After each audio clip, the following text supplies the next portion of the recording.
Welcome, friend, to another journey together. Tonight, you will unlock eternal wisdom that Buddhist masters have embraced for eons to calm the agitated mind and attain profound, restorative slumber.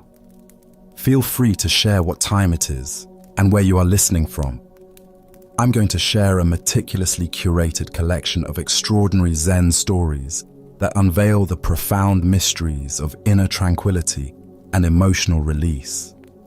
Each narrative holds a powerful, transformative lesson that can profoundly alter your connection to anxiety, frustration, incessant rumination, and the ceaseless chase for more. These are not mere tales for drifting off. They are meticulously preserved teachings from masters who comprehended a truth many of us have overlooked. That true peace isn't discovered by altering our external conditions, but by transforming our internal relationship with them. As the Buddha wisely stated, peace comes from within, do not seek it without. Over the course of our exploration, you'll uncover precisely how these timeless truths can reshape your existence. As we dive into these remarkable accounts, you'll observe something truly profound begin to unfold. The persistent grasp of worry will start to recede. The incessant dialogue of your thoughts will gradually soften. You'll find yourself effortlessly sinking into a state of deep comprehension and rest. So settle in profoundly now. Let your body surrender into whatever supports you. Take one slow breath with me, and as you exhale, recognize that you are about to receive teachings that have awaited you for a long time. Let us begin with our first story about the profound wisdom found in the simplest moments of creation. This is the story of the weaver's thread. In a remote village, nestled by a winding river, where the sound of flowing water mingles with the gentle rhythm of daily life, there lives a weaver named Kiko. Her small wooden loom stands by the window of her humble home, and here she spends her days creating intricate patterns from threads of silk and hemp. Her fingers move with practiced grace, each motion deliberate and mindful, as if she is composing a silent symphony with fiber and color. The threads themselves seem to dance in her hands, some delicate as spider's silk catching morning dew, others strong and coarse like the roots of ancient trees. Yet under Kiko's patient guidance, each finds its place in the emerging tapestry, contributing to a beauty that none could achieve alone. One day, as golden afternoon light streams through her window, a traveling monk approaches her doorway.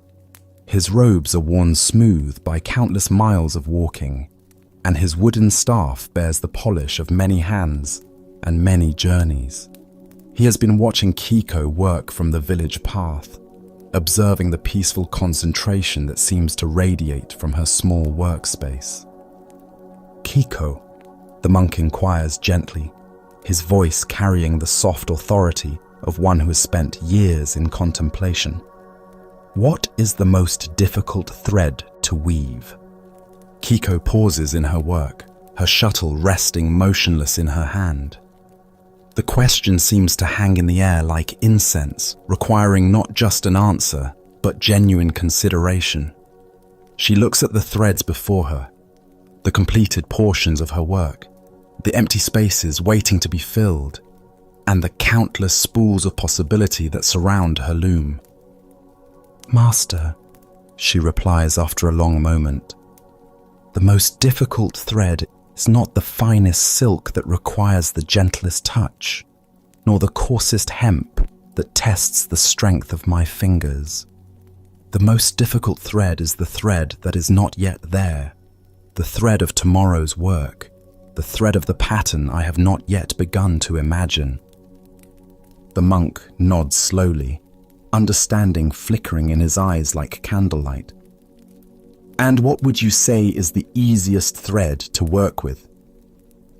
Kiko's face softens into a gentle smile, the kind that comes from deep knowing rather than mere happiness. The easiest thread, Master, is the thread of this very moment. It is already in my hand, already part of the fabric taking shape before me. It requires no worry about what has been woven in the past, no anxiety about the patterns yet to come, only the gentle pull, the mindful placement, here and now. The monk bows deeply, recognizing that he has received a teaching as intricate and beautiful as any tapestry. As he continues on his journey, the rhythmic sound of Kiko's loom follows him down the path, a quiet reminder of wisdom found in the eternal present. The Buddha once said, "If you want to know your past, look at your present condition. If you want to know your future, look at your present actions." This ancient wisdom illuminates the profound truth that Kiko embodies in her daily practice. The only thread we can truly weave is the one passing through our hands in this moment. Why do we struggle so intensely with the threads that do not yet exist? Zen Buddhism reveals that our suffering often comes not from present circumstances, but from our mental entanglement with time itself. We exhaust ourselves trying to weave tomorrow's patterns while the thread of today lies waiting in our hands, neglected and unused. The mind, always planning and preparing, convinces us that happiness lies in mastering future threads or correcting past mistakes in our tapestry. Yet this very thinking pulls us away from the creative power available right now. Like Kiko, we can only weave one thread at a time, and that thread is always the present one.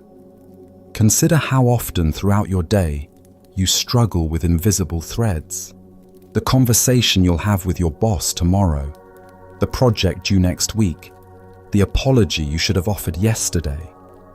These phantom threads create a false sense of urgency, making us feel simultaneously behind and ahead of ourselves, never quite here where the actual weaving happens. Zen teacher Suzuki Roshi taught, "Each of you is perfect the way you are, and you can use a little improvement." This playful paradox speaks to the weaver's wisdom. We can appreciate the pattern as it exists, while remaining open to what wants to emerge, without anxiety about perfection or attachment to specific outcomes. The thread in our hands right now might be a difficult conversation that needs having, a simple task that deserves our full attention, or even the breath moving through our bodies. When we bring complete presence to this single thread, we discover that it contains everything necessary for the moment's pattern to unfold naturally. In Japanese aesthetics, there is a concept called wabi-sabi, the beauty found in imperfection and impermanence. A true weaver understands that some threads will break, colors will fade, and patterns will sometimes emerge differently than planned. This is not failure, but the natural rhythm of creation itself. The Buddha taught, "Do not believe in anything simply because you have heard it, but after observation and analysis, when you find that anything agrees with reason and is conducive to the good and benefit of one and all, then accept it and live up to it." The weaver's thread teaches us to trust our direct experience of this moment rather than our theories about past or future moments. Tonight, as you prepare for rest, notice what thread is actually in your hands. Perhaps it's the simple act of breathing, the sensation of your body settling into bed, or the gratitude for the day that has passed. Can you weave this single thread with the same patient attention that Kiko brings to her loom? As the Buddha reminded us, the present moment is the only time over which we have dominion. By learning to weave skillfully with the threads we actually possess, we create a life of beauty, one mindful moment at a time. Our next story reveals the profound wisdom hidden in what remains unmanifested. This is the story of the sound of the unturned stone. In a mountain monastery where ancient pines stretch toward clouds and morning mist clings to weathered stone paths, a young acolyte named Jiro tends the gardens with passionate devotion. Each day before dawn, he can be found among the carefully arranged stones and meticulously pruned plants, his movements precise and purposeful. He waters each plant according to its needs, removes every weed before it can establish roots, and polishes the stepping stones until they gleam like dark mirrors in the early light. The garden itself is a masterpiece of restraint and balance. Moss grows in deliberate patches between stones, creating patterns that seem both planned and completely natural. Small bamboo fountains fill with water and tip rhythmically, their soft clacking marking time like a meditation bell. Cherry trees offer their blossoms briefly each spring, then return to elegant simplicity, teaching the beauty of impermanence through their seasonal cycles. Jiro takes particular pride in the stone pathways that wind through this sacred space. Each morning, he carefully polishes every visible surface, ensuring that visitors walking in meditation will find no distraction in dirt or debris. His attention to detail has earned quiet recognition from the elder monks, and he feels a growing sense of accomplishment in his service.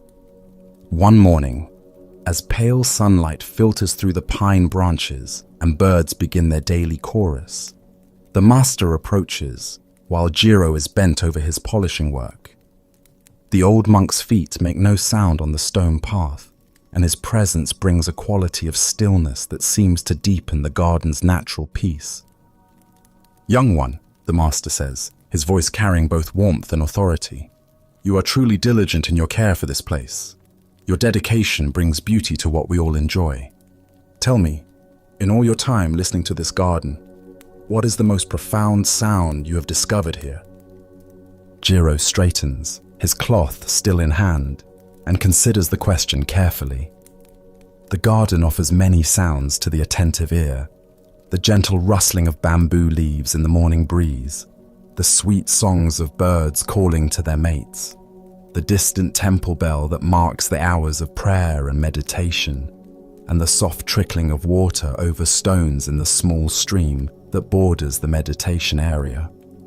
"Master," he replies thoughtfully, "perhaps it is the song of the nightingale that visits the cherry tree each morning, or the whisper of wind through the bamboo grove, or the peaceful sound of water flowing over the stones in our stream." The master listens to each suggestion with patient attention, but each time he gently shakes his head, his expression neither approving nor disapproving, simply waiting. Finally, feeling somewhat lost, Jiro admits with humble honesty, "Master, I confess I do not know. Please, teach me." Without speaking, the master moves to a small moss-covered stone that sits half buried beside the main path. It is an unremarkable stone, weathered and ancient, partially hidden by soft green moss that has grown undisturbed for many seasons. The master points to it with one finger. "Listen carefully," he instructs.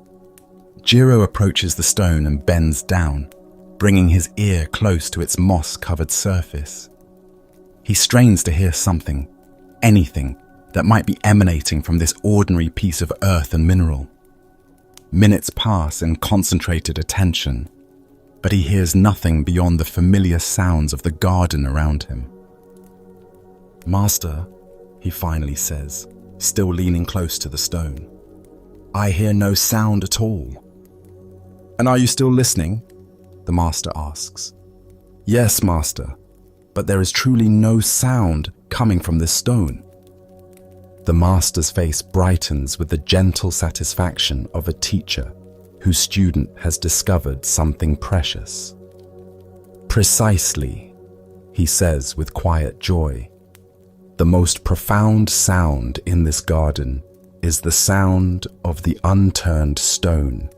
It is the silence that allows all other sounds to exist and be heard clearly. It is the pregnant potential of what has not yet been revealed or disturbed. Buddha's wisdom reminds us, silence is not empty, it is full of answers.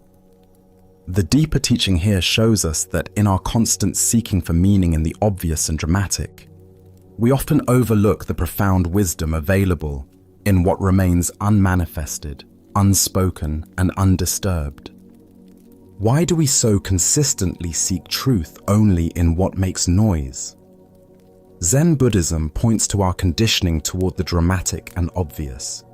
Like Jiro, we notice the beautiful songs, the flowing water, the gentle wind, all wonderful sounds that deserve appreciation. Yet we miss the fundamental silence that makes all sound possible, the pregnant emptiness from which everything emerges and to which everything returns. Our minds have been trained to value activity over stillness, speech over silence, and the revealed over the potential. We live in a culture that rewards those who speak loudest, move fastest, and produce most visibly. In this environment, the profound teaching of the unturned stone becomes even more precious and necessary. Consider the unturned stones in your own experience, the words you choose not to speak in a heated moment, allowing space for understanding to emerge. The problems you don't immediately try to solve, giving wisdom time to arise naturally. The decisions you don't rush into, honoring the intelligence of careful consideration. Zen master Huangpo taught, the foolish reject what they see, not what they think. The wise reject what they think, not what they see. The unturned stone represents all the wisdom that becomes available when we stop thinking our way to understanding and start listening to what lies beneath our mental activity. In our daily lives, we encounter countless unturned stones. The pause before responding to criticism, the moment of not knowing that precedes genuine insight, the comfortable silence between friends that holds more intimacy than any conversation, the space between thoughts where creativity often emerges. These are the sounds of the unmanifested, full of potential and power. The Buddha said, "Better than 1,000 hollow words is one word that brings peace." Sometimes the most profound word is the one left unspoken, the stone left unturned, the silence left undisturbed. This is not passivity, but the deepest kind of action, the action of creating space for truth to reveal itself naturally. Meditation practice trains us to appreciate the sound of the unturned stone.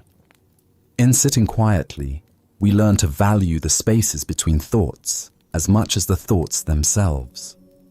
We discover that wisdom often arises not from analyzing our experience, but from resting in the pregnant silence that underlies all experience.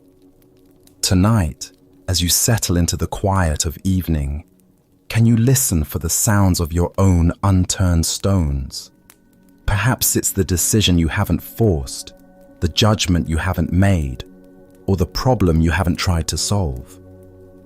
What wisdom might be available in these spaces of not knowing? As the Buddha taught, in the end, just 3 things matter: how well we have lived, how well we have loved, how well we have learned to let go. Learning to let go includes learning to leave some stones unturned, trusting the profound intelligence of what chooses to remain silent and potential. Let us continue our journey with a tale about recognizing true value beneath surface appearances. This is the story of the empty bowl and the thirsty traveler. Along a dusty road that winds between distant cities, where merchants and pilgrims travel with their worldly possessions and spiritual longings, there stands a simple dwelling. Here lives a Zen master, known throughout the region for a single act of kindness. He offers cool, fresh water to any thirsty traveler who passes his gate. Beside the weathered wooden entrance, he keeps a humble wooden bowl, unadorned and simple, carved from plain oak and worn smooth by countless hands. The bowl itself tells a story of service. Its rim bears the gentle marks of lips that have found relief in desperate moments. Its surface has been darkened by sun and rain, seasoned by years of faithful use. Though it possesses no decorative elements or precious materials, it has served its purpose thousands of times, bringing refreshment to those who needed it most. On this particular afternoon, as the sun reaches its peak and the air shimmers with heat, a wealthy merchant approaches the master's gate. His silks are the finest money can buy, dyed in deep purples and brilliant golds that speak of extensive trade connections and successful ventures. His pack animals carry treasures from distant lands, ivory, spices, jeweled ornaments, and bolts of cloth that shimmer like captured sunlight. The merchant's throat burns with thirst, and sweat beads on his forehead, despite the shade of his elaborate parasol. When he sees the simple wooden bowl beside the gate, his expression shifts from relief to disdain. He examines the humble vessel as if it were somehow beneath his station, his fingers accustomed to silver goblets and crystal chalices. "Is this all you offer?" the merchant asks, his voice carrying both exhaustion and condescension. "A common wooden bowl? Where is your silver goblet, your crystal chalice? Surely a man of wisdom should provide something more befitting a traveler of quality." The master observes the merchant's discomfort with gentle understanding. Without speaking, he takes the simple bowl and walks to his well, where clear water rises from deep springs that have never failed, even in the driest seasons. He fills the vessel to its brim with water so pure it seems to hold light itself, then returns and offers it to the sweating merchant. The merchant hesitates, his pride warring with his body's desperate need. The water looks crystal clear and inviting, promising immediate relief from his parched condition. Finally, his thirst overriding his disdain for the humble vessel, he accepts the bowl with reluctant hands and drinks deeply. The water is everything he needs. Cool, refreshing, sweet, with the taste of deep earth and clean stone. It flows down his throat like liquid relief, restoring his strength and clearing his mind. For a moment, he forgets entirely about the bowl itself, conscious only of the profound satisfaction of his thirst being quenched completely. "Thank you," the merchant finally says, feeling genuinely grateful as his body returns to balance and comfort. "That was exactly what I needed." But then, as he hands back the empty bowl, his earlier judgment returns. "However, master, a man of your supposed wisdom should truly offer something more fitting for distinguished travelers." The master receives the empty bowl with the same calm attention he had shown in filling it. He looks at the merchant with eyes that hold no judgment, only patient understanding of human nature and its curious attachments. "My friend," he says gently, "the value of water lies in its ability to quench your thirst, not in the vessel that contains it. This empty bowl, when filled, serves its purpose perfectly. A golden goblet, if it holds no water, offers nothing to someone dying of thirst." The Buddha observed, "We are what we think. All that we are arises with our thoughts. With our thoughts, we make the world." What emerges from this story is our tendency to confuse the container with the content, to mistake external form for inner essence. Why do we so readily judge value by surface appearances? Zen Buddhism reveals that our conditioned mind constantly categorizes experiences based on external characteristics rather than their actual ability to serve our deepest needs.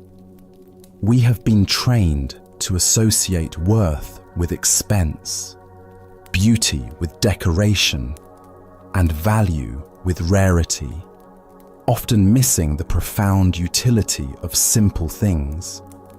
This pattern extends far beyond material objects.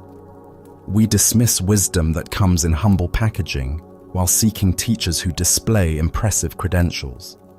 We overlook genuine love from ordinary people while chasing relationships with those who possess social status or physical beauty. We undervalue our own simple acts of kindness while believing that only grand gestures matter. The empty bowl represents a profound Zen principle. True functionality transcends decoration. When we are truly thirsty, whether for water, understanding, love, or peace, what matters is not the elegant presentation, but the genuine capacity to satisfy our need. A simple answer that brings clarity serves us better than a complex explanation that leaves us confused. Zen Master Dogen taught, "To study the way is to study the self. To study the self is to forget the self." The empty bowl teaches us to forget our preoccupations with appearances and focus on what actually serves. When we drop our attachments to how things should look, we become available to appreciate how things actually function. Consider the empty bowls in your own life. The friend who offers simple presents instead of elaborate advice. The job that provides meaningful work rather than impressive titles. The home that offers genuine comfort instead of magazine-worthy decoration. The spiritual practice that brings real peace rather than social recognition. Our consumer culture constantly suggests that we deserve the finest vessels, the luxury car, the designer clothes, the premium experiences. While these things aren't inherently problematic, the story reveals what happens when we become so focused on the container that we lose sight of the content. We can spend so much energy seeking impressive vessels that we forget to appreciate the pure water of simple satisfaction. The Buddha said, "Health is the greatest gift, contentment the greatest wealth, faithfulness the best relationship." The merchant in our story possessed material wealth, but lacked the contentment that would have allowed him to appreciate the gift he received. His attachment to impressive vessels prevented him from fully enjoying the perfect water. The master's empty bowl also represents the Zen concept of beginner's mind, approaching each moment without preconceptions about how it should appear. When we empty ourselves of expectations about form, we become available to receive whatever content life offers with genuine appreciation. Tonight, as you drink from whatever vessel holds your evening water, can you appreciate the miracle of thirst being quenched regardless of the cup's appearance? Can you notice the empty bowls in your life that serve you perfectly despite their humble presentation? As the Buddha taught, better than ruling the whole world better than going to heaven, better than lordship over all the worlds, is the first step on the path to truth. Sometimes that first step means recognizing that the simplest vessel, offered with genuine care, contains everything we truly need. Now, let us explore a Zen story about the illusions created by comparison and the light that reveals our true nature. This is the story of the monk's shadow. In a monastery where golden evening light streams across ancient courtyards and the sound of evening prayers mingles with the settling quiet of day's end, a young monk named Taiki struggles with feelings that gnaw at his peace like persistent hunger. Each day, he watches his fellow practitioners with a mixture of admiration and despair, comparing his own stumbling progress to their apparent mastery. During meditation, while others sit in perfect stillness, Taiki's mind races with thoughts like excited monkeys, jumping from branch to branch. When the community chants ancient sutras, his voice seems thin and uncertain beside the rich, confident tones of the senior monks. In discussions of Dharma, while others offer profound insights drawn from deep understanding, Taiki finds himself silent, feeling that his simple questions reveal only ignorance. The senior monks move through their daily activities with a grace that seems effortless. Their walking meditation flows like water over stones. Their work in the gardens appears more like dance than labor, and their presence carries a quality of stillness that makes others feel peaceful simply by being near them. Taiki watches these accomplished practitioners and feels his own inadequacy like a stone in his chest. Why can't I be like them? He wonders during long nights when sleep eludes him. When will I develop their wisdom, their serenity, their natural understanding of the way?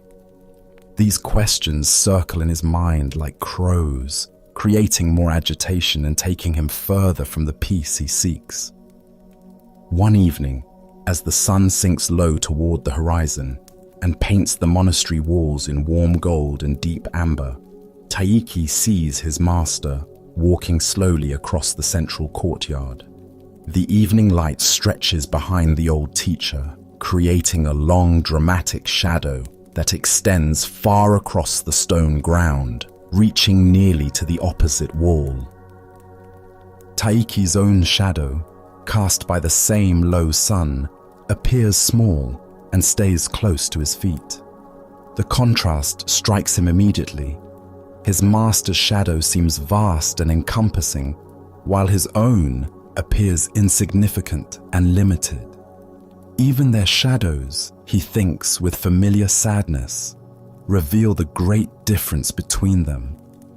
Gathering his courage, Taiki approaches his teacher with the hesitant steps of one who fears his question might reveal foolishness. "Master," he says, bowing respectfully, "I have been observing our shadows in this evening light. Yours stretches so far across the courtyard, so vast and encompassing. Mine always seems so small, so close to me. Even in our shadows, the difference in our spiritual development is apparent." The master stops walking and looks thoughtfully at both shadows, his own long and distorted by the low angle of the sun, and Taiki's shorter and more compact. A gentle smile appears on his weathered face, the kind of expression that suggests understanding rather than amusement. "Young Taiki," he asks with quiet curiosity, "tell me, when is a shadow at its longest and most dramatic?" Taiki considers the question, watching how the shadows shift slightly as a light breeze moves the branches overhead. "When the sun is low in the sky, master," he answers, "at dawn or dusk, when the light comes from near the horizon." "Very good. And when is a shadow at its shortest? When the sun is directly overhead, at noon, when the light comes from above. The master nods with satisfaction, pleased that his student understands the simple mechanics of light and shadow. Just so, young one. Now consider this carefully. When you feel your shadow is small and close to you, it means the light is shining directly upon you from above. When someone's shadow appears long and dramatic, it means the light is coming from far away, at a low angle. He pauses, allowing these words to settle into Taiki's understanding like seeds finding fertile ground. In spiritual life, the master continues gently, when you see others casting long shadows of apparent wisdom and accomplishment, remember that this often means they are standing in the light of distant teachings, far from the direct illumination of present moment awareness. When your own shadow seems small, it may mean that the light of understanding is shining directly upon you, here and now. Ancient Buddhist wisdom tells us, comparison is the thief of joy and the enemy of awakening. Here we discover a profound truth about the nature of spiritual progress and the illusions created by measuring ourselves against others. Why do we torment ourselves so persistently with comparison? Zen Buddhism explains that the ego mind thrives on measurement and ranking, constantly seeking to establish its position relative to others. This mental habit, useful in some practical situations, becomes a source of suffering when applied to the inner journey of awakening. The shadow represents our projected sense of spiritual achievement, the image we create about our own and others' progress on the path. Like actual shadows, these projections change dramatically based on the angle of our perspective and the time of day in our understanding. What appears as impressive spiritual advancement from one viewpoint may look quite different from another. Consider how often throughout your day you cast long shadows of comparison. Perhaps you measure your meditation practice against someone who appears more disciplined, your understanding against someone who seems more learned, or your peace of mind against someone who seems naturally serene. Each comparison creates a shadow drama that obscures the direct light available in your own experience. Zen teacher Suzuki Roshi said, "Each of you is perfect the way you are, and you can use a little improvement." This paradox points to the middle way between spiritual complacency and the suffering of comparison. We can appreciate our current condition while remaining open to growth, without the mental violence of measuring ourselves against artificial standards. The Master's teaching reveals that short shadows often indicate direct illumination. In spiritual terms, this means that feelings of being a beginner, moments of not knowing, and experiences of humility might actually indicate that we're receiving direct teaching from life itself.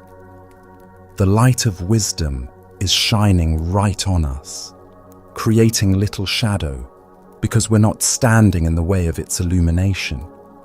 Long shadows, while sometimes impressive in their reach, can indicate distance from the source of light. In spiritual life, this might manifest as elaborate philosophies that substitute for direct experience, impressive teachings that keep us from simple presence, or complex practices that distance us from the immediate availability of peace. The Buddha taught, there are only two mistakes one can make along the road to truth: not going all the way and not starting. When we become preoccupied with the length of our shadow compared to others, we stop walking our own path. We forget that each person's journey unfolds according to its own timing and requirements. The monastery courtyard where this story unfolds, represents the community of practitioners where we all live, whether in formal spiritual settings or in the everyday world.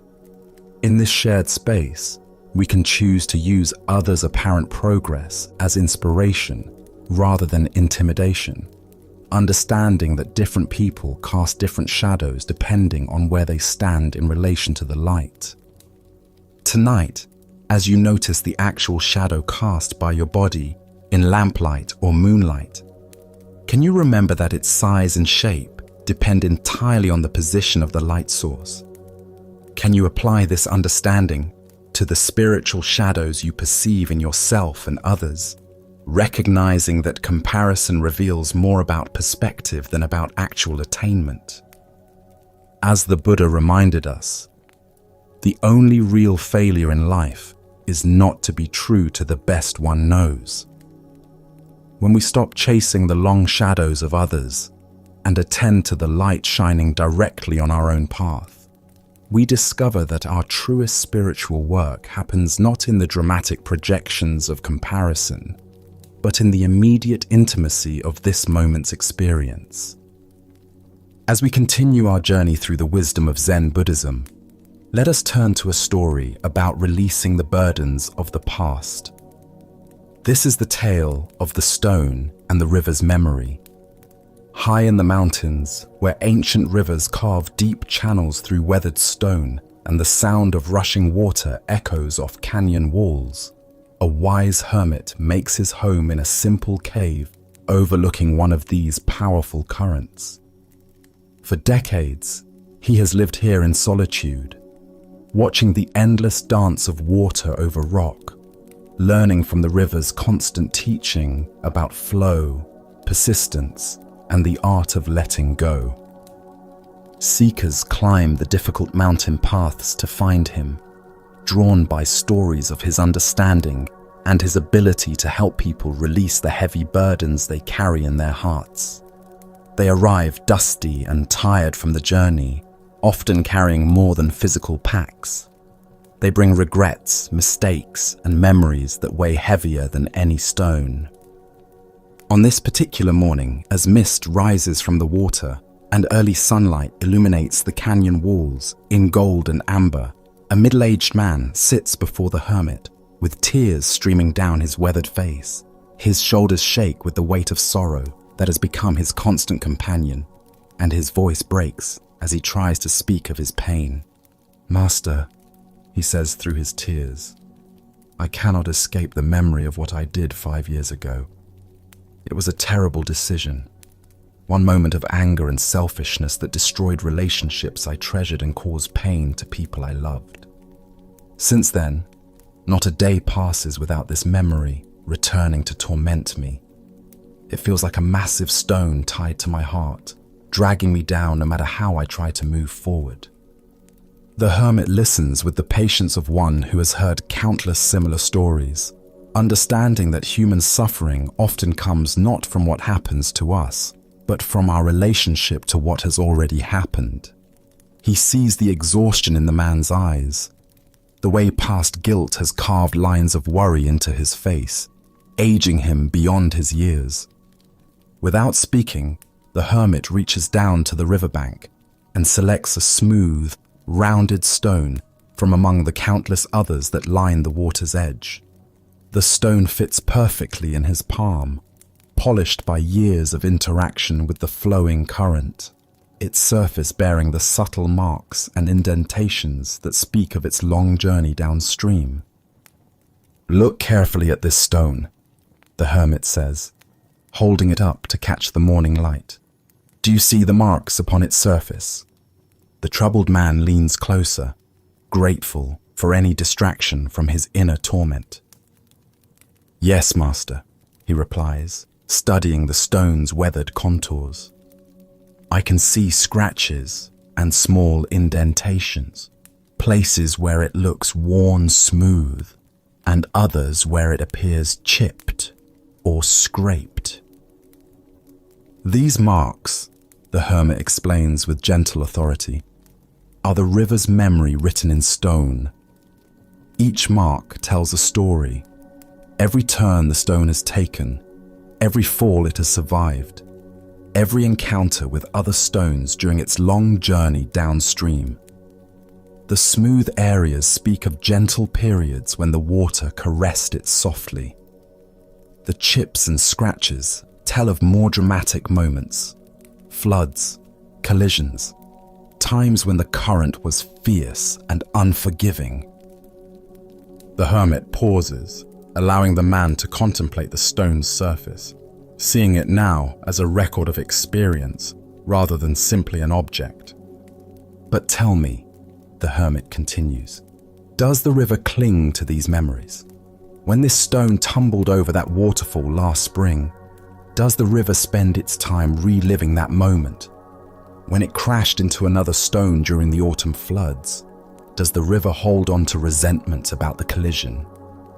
The man considers this question, his analytical mind beginning to engage with something beyond his personal pain.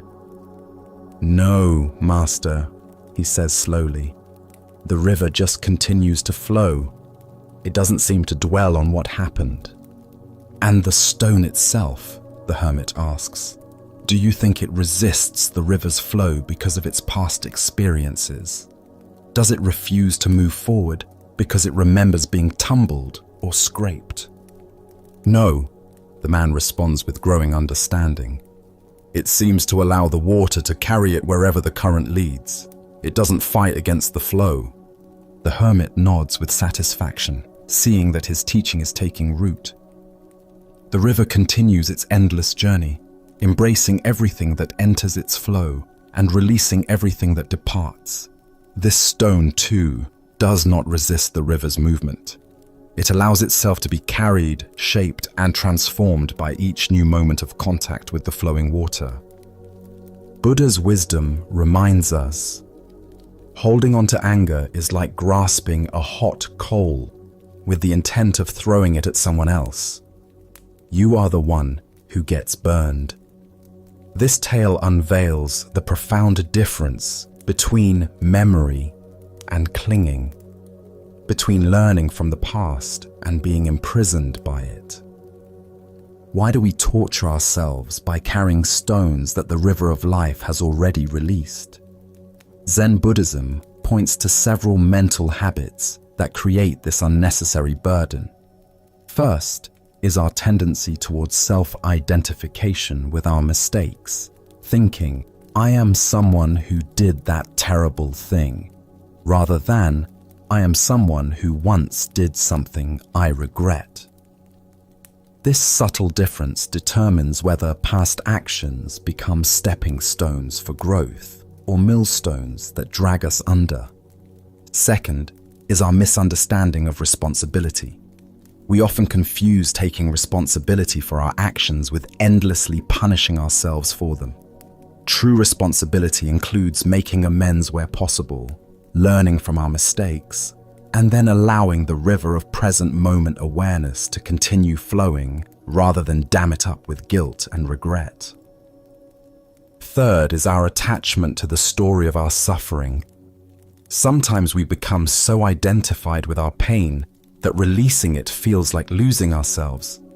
The weight of the stone becomes familiar, and we mistake this familiarity for necessity, not realizing that we can learn from our experiences without carrying them as permanent burdens.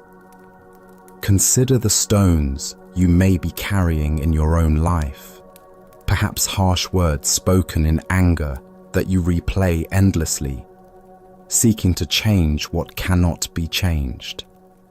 Maybe missed opportunities that you continue to mourn, instead of remaining available for new possibilities, or relationships ended badly that you relive, rather than allowing their lessons to inform your present connections.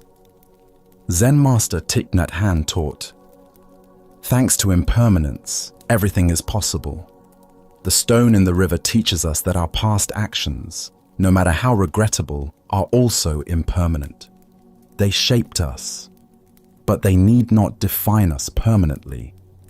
Like the stone being smoothed by constant contact with flowing water, we can allow the present moment to gradually transform the rough edges of our guilt and regret.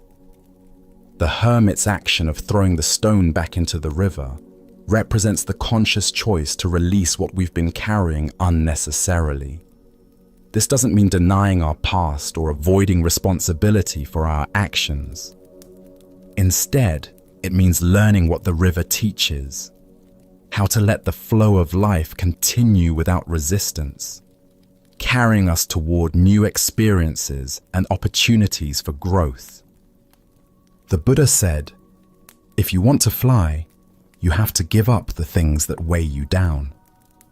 Each moment offers us the choice between clinging to the stones of past regret or allowing them to be carried away by the river of present awareness. We can honor what we've learned from difficult experiences while releasing our attachment to being defined by them. Tonight, as you hear the sound of water moving, whether from a faucet, rain on the roof, or the memory of rivers you've known, can you feel what stones you might be ready to release? Can you trust the flow of this moment to carry away what no longer serves while preserving the wisdom that helps you move forward more skillfully? As the Buddha taught, what we think, we become. All that we are arises with our thoughts. With our thoughts, we make the world. By learning to think like the river rather than the stone, we discover that freedom lies not in avoiding the marks of experience, but in allowing life's flow to continuously smooth and transform us into something more beautiful than we could have planned.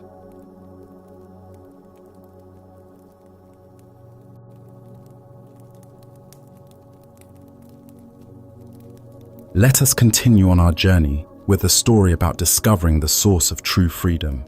This is the tale of the student and the master's heart. In a peaceful monastery garden where cherry blossoms drifted like snow, a young student approached his teacher during evening meditation. The master sat beneath an ancient maple tree, twilight painting the sky in soft purples and golds. This student had been practicing earnestly for years, yet lately questions had been arising that reached deeper than formal instruction. Taking a seat beside his teacher, the student gathered courage to voice what had been troubling him. "Master," he began quietly, "when I was young, I had a deep desire for my family and loved ones to be proud of me. I wanted to excel in studies, to accomplish things that would make them beam with joy. Were you ever the same way?" The master turned his gentle gaze toward the student, seeing in the young man's eyes the same earnest longing that had once driven his own seeking. After contemplative silence, he replied simply, "Yes, I was very much the same." The student felt relief at this admission. "Why did you desire their pride so intensely?" he asked. "What was driving that need for approval?" The master smiled with tender recognition. "I wanted them to feel they had more reason to love and accept me," he said thoughtfully. "If I could make them proud, surely their love would be secure and abundant. But the reason I desired this went even deeper." The student leaned closer, sensing they were approaching something essential. "I sought their love so desperately," the master continued, "because I, in turn, would feel I had sufficient reason to love and accept myself. I was seeking permission from others to feel good about who I was. Their approval would be evidence of my worthiness even to myself. That was what lay at the root of all my striving." The master paused, watching the first stars appear.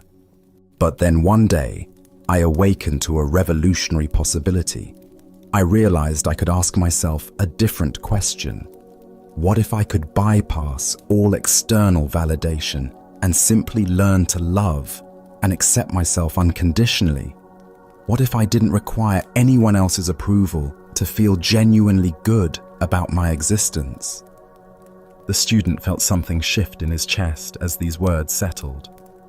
I imagined what it would be like if my happiness no longer depended on outer circumstances, on whether people approved or disapproved of my choices. What if my sense of worth could be as constant as my own heartbeat, independent of any external validation? The student could feel his teacher's words pointing toward a freedom he had never considered. And that realization began your quest for self-realization? Exactly, the master nodded. That was when my true spiritual journey began, not with seeking something outside myself, but with discovering what was already complete within. After contemplative silence, the student asked, "And did you never again desire their pride? Did that longing completely disappear?" The master chuckled softly. "Oh, my ego certainly continued to desire approval. Conditioned patterns don't vanish overnight, but something fundamental had shifted in my relationship to those desires. I no longer completely identified with my ego as I had before." He gestured toward the darkening garden, where fireflies had begun their dance. "I learned to see those approval-seeking thoughts as passing phenomena, like these fireflies appearing and disappearing. I could observe them with interest and compassion, but I no longer gave them power to determine my worth." "So you still cared what others thought?" the student asked. "I respected their opinions and honored their perspectives," the master replied. "But I no longer gave them so much weight. Their approval became like weather, sometimes pleasant, sometimes not, but no longer the determining factor in whether I felt at peace with myself." The master's face radiated quiet joy, and never had I felt so free as when I finally released myself in this way. It was like discovering I had been carrying invisible chains for decades, and suddenly they fell away. The love I had been seeking outside was revealed to have been within me all along. Buddha's wisdom reminds us, if you truly loved yourself, you would never hurt yourself with destructive thoughts, actions, or choices. This teaching points to the heart of the master's discovery. Most suffering stems from the mistaken belief that we must earn the right to love ourselves through external achievements or approval. Here, we discover one of the most revolutionary insights available. Self-love is not a reward to be earned, but our natural birthright to be claimed. We are born complete and worthy, not because of what we accomplish, but simply because we exist. Why do we find unconditional self-love so difficult? From childhood, we absorb messages suggesting love must be earned through good behavior, achievement, or pleasing others. We learn to treat ourselves the way we were treated, often with criticism and conditions. These patterns become so familiar that unconditional self-acceptance feels foreign. Our culture intensifies this conditioning by promoting the myth that happiness comes from external sources. Each message reinforces the delusion that we are incomplete as we are. Consider how much mental energy goes toward managing others' opinions. How often do you modify authentic expression to gain approval? How much self-worth depends on external feedback rather than internal recognition of inherent value? When we love ourselves unconditionally, we create a foundation of fulfillment that allows us to enjoy others' affection without depending on it. We can receive compliments with gratitude rather than desperate hunger, and handle criticism without devastation, because our core worth remains untouched. The Buddha said, "You can search throughout the entire universe for someone more deserving of your love and affection than you are yourself, and that person is not to be found anywhere. You, yourself, deserve your love and affection." This isn't narcissism. It's recognition of fundamental truth about consciousness itself. Tonight, As you rest in this moment's quiet, can you sense the presence that is reading these words? This awareness that knows your thoughts and witnesses your experiences is not improved or diminished by anything that happens. It remains constant and clear, like space itself. What would it be like to treat this aware presence with the tenderness it deserves? Perhaps you could offer yourself the same patience you'd give a beloved child learning, or the same compassion you'd feel for a friend in difficulties. As the Buddha taught, hatred is never appeased by hatred. By non-hatred alone is hatred appeased. Self-criticism is never healed by more self-criticism.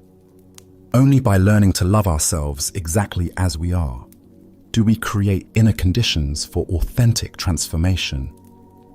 In discovering this unconditional love within, we find the freedom we sought through others' approval was always here, beating steadily in our own hearts.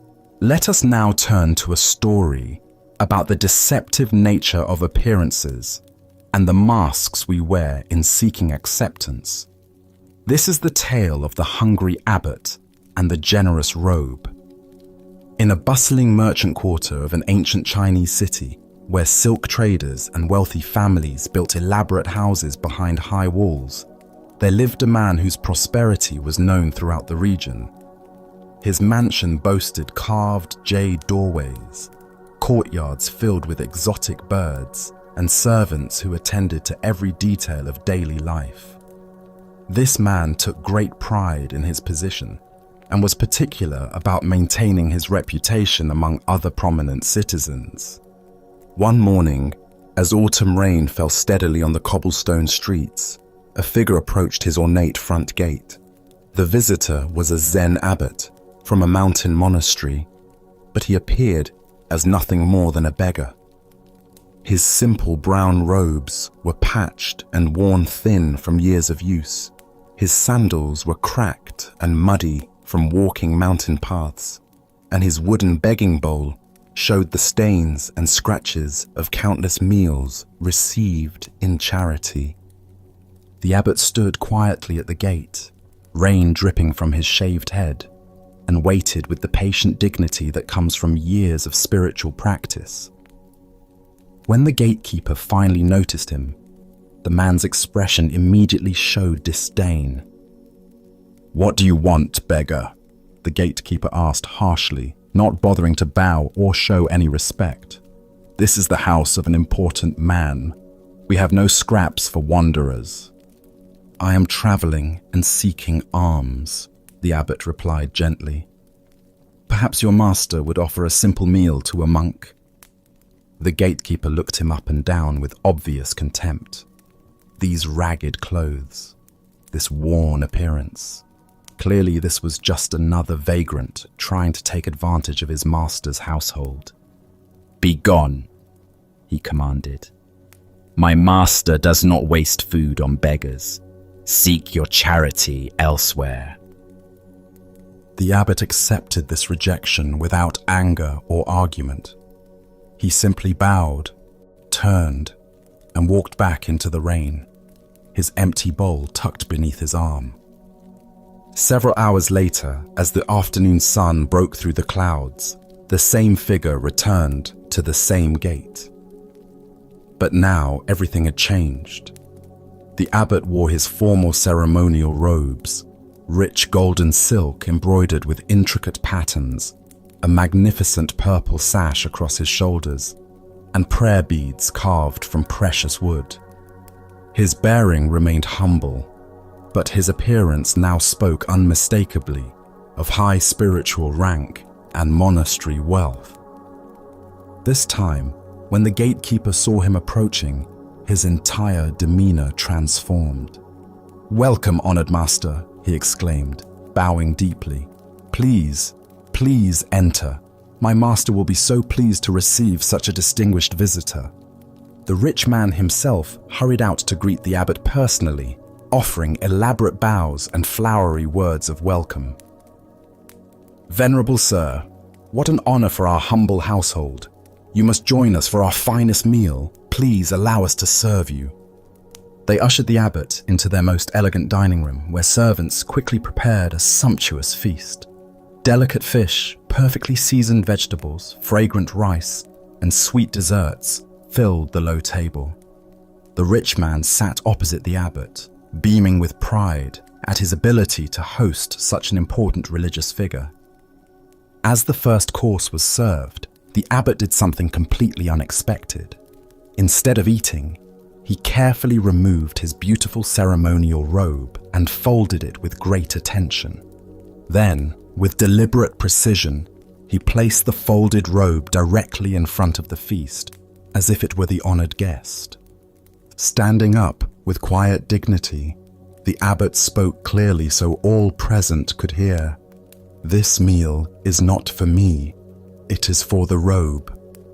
Without another word, he walked out of the house, leaving behind both the magnificent feast and the rich man's stunned realization of his own superficial judgment.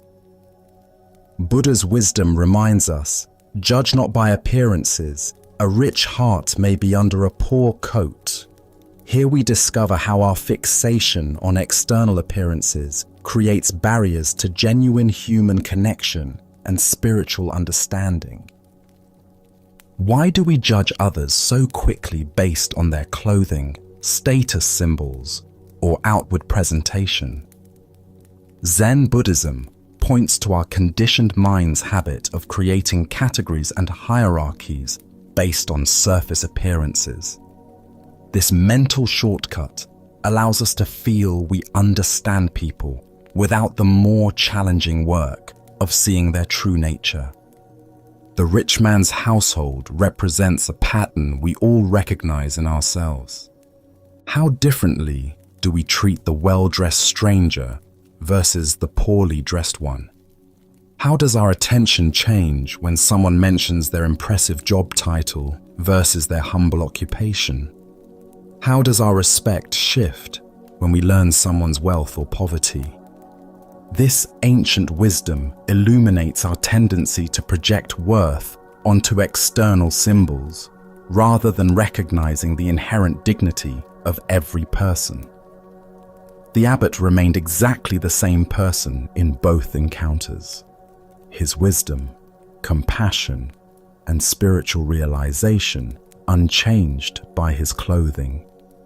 Yet the household's treatment of him transformed completely, based solely on appearances.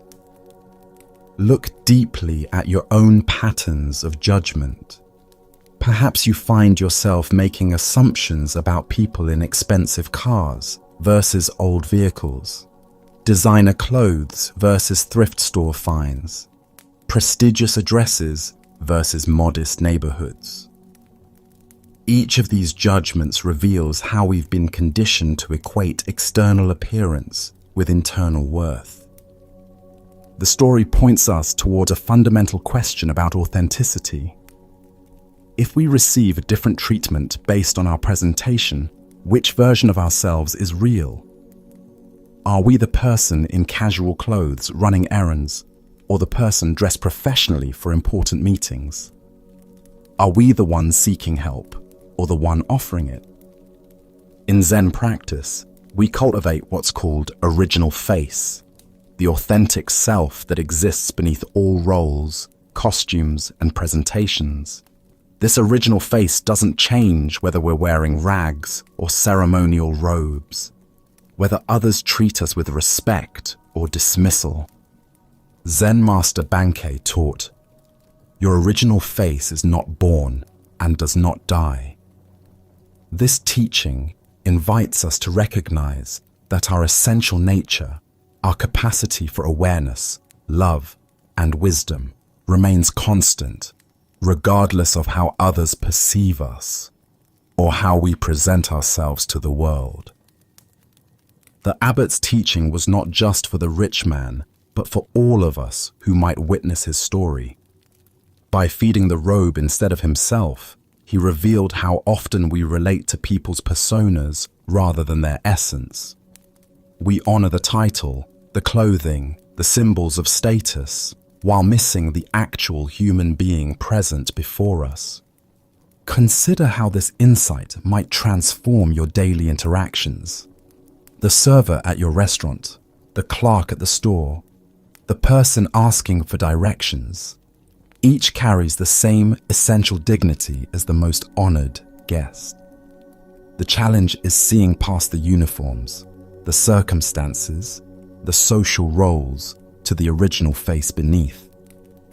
This doesn't mean we ignore practical realities or social conventions, but that we hold them more lightly.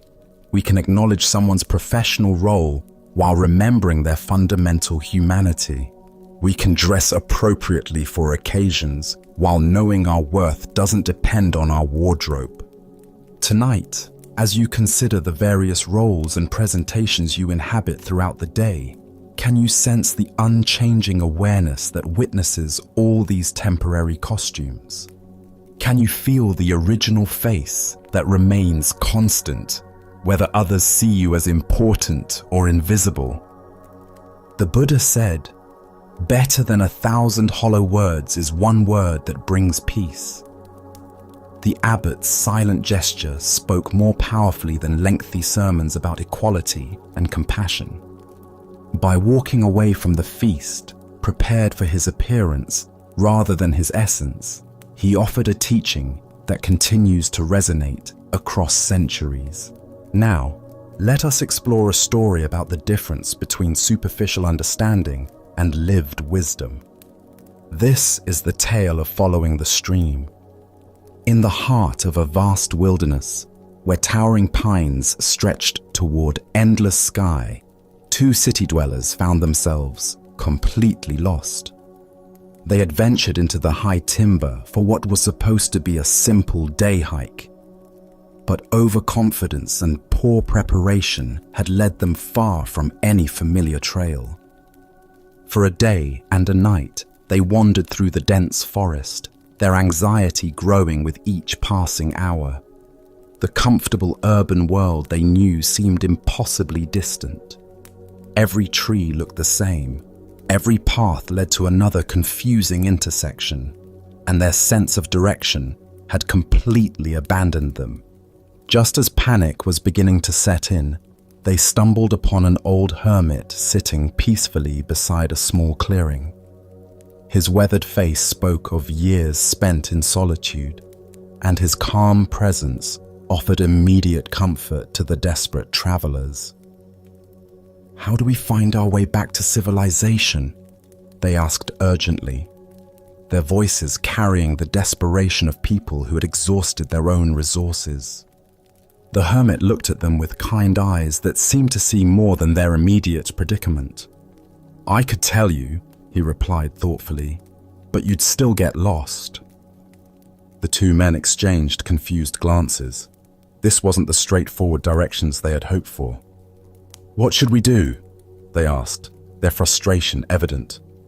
"Go with the flow," the hermit answered simply. "I beg your pardon," one of them responded, clearly expecting something more practical and specific. The hermit smiled and gestured toward a small stream that bubbled cheerfully through the clearing. "Go with the flow. You see that stream over there? Just follow it. Streams go into creeks, and creeks go into rivers, and rivers go through towns. Also, along the way you'll have water to drink and berries to eat." This practical advice made immediate sense to the lost travelers. Following water downstream was indeed a reliable way to find human settlements, and the stream would provide essential resources they needed for survival during their journey. But one of the men, perhaps having heard spiritual teachings before, asked a deeper question. "Is that what Zen people mean when they say, 'go with the flow'?" The hermit paused for a moment, considering this question with the same careful attention he had given their practical need for directions. "Yes and no," he replied enigmatically, and then continued along his way, leaving the two men to find their own understanding of his words. The Buddha once said, If you understand, things are just as they are. If you do not understand, things are just as they are. This teaching points to the layered nature of wisdom that the hermit embodied in his response to the lost travelers. The deeper teaching here shows us how authentic spiritual guidance operates on multiple levels simultaneously. The hermit's advice was both completely practical and profoundly metaphorical. On the surface level, following the stream was simply good wilderness survival strategy. On a deeper level, it represented the entire approach to living that Zen encourages. Why did the hermit say the travelers would still get lost, even if he gave them directions? This points to a fundamental truth about the difference between receiving information and developing wisdom. External directions can guide us temporarily, but they don't develop our inner capacity for navigation. Real wisdom involves learning to read the natural signs and flow with the underlying currents of life itself. Consider how this applies to our spiritual seeking. We often approach teachers and teachings looking for specific directions. Tell me exactly what to do to become enlightened. Give me the precise meditation technique that will solve my problems. But this approach, while understandable, misses the deeper point. True spiritual guidance doesn't provide a map, but teaches us how to read the territory. It doesn't give us someone else's answers, but helps us develop the capacity to find our own. Like the stream that naturally knows its way to the ocean, we each have an innate wisdom that can guide us if we learn to trust and follow it. The phrase "go with the flow" has become so common in popular culture that it's almost lost its meaning, often interpreted as passive resignation or lack of direction. But the hermit's yes and no response points to a more nuanced understanding. True flowing isn't about drifting aimlessly, but about aligning our efforts with the natural currents of wisdom and compassion. The stream represents the Tao, the natural way that underlies all existence. When we align ourselves with this deeper flow, our actions become effortless and effective. We stop pushing against reality and learn to work with the grain of existence rather than against it. But this requires developing a different kind of intelligence than our usual problem-solving mind.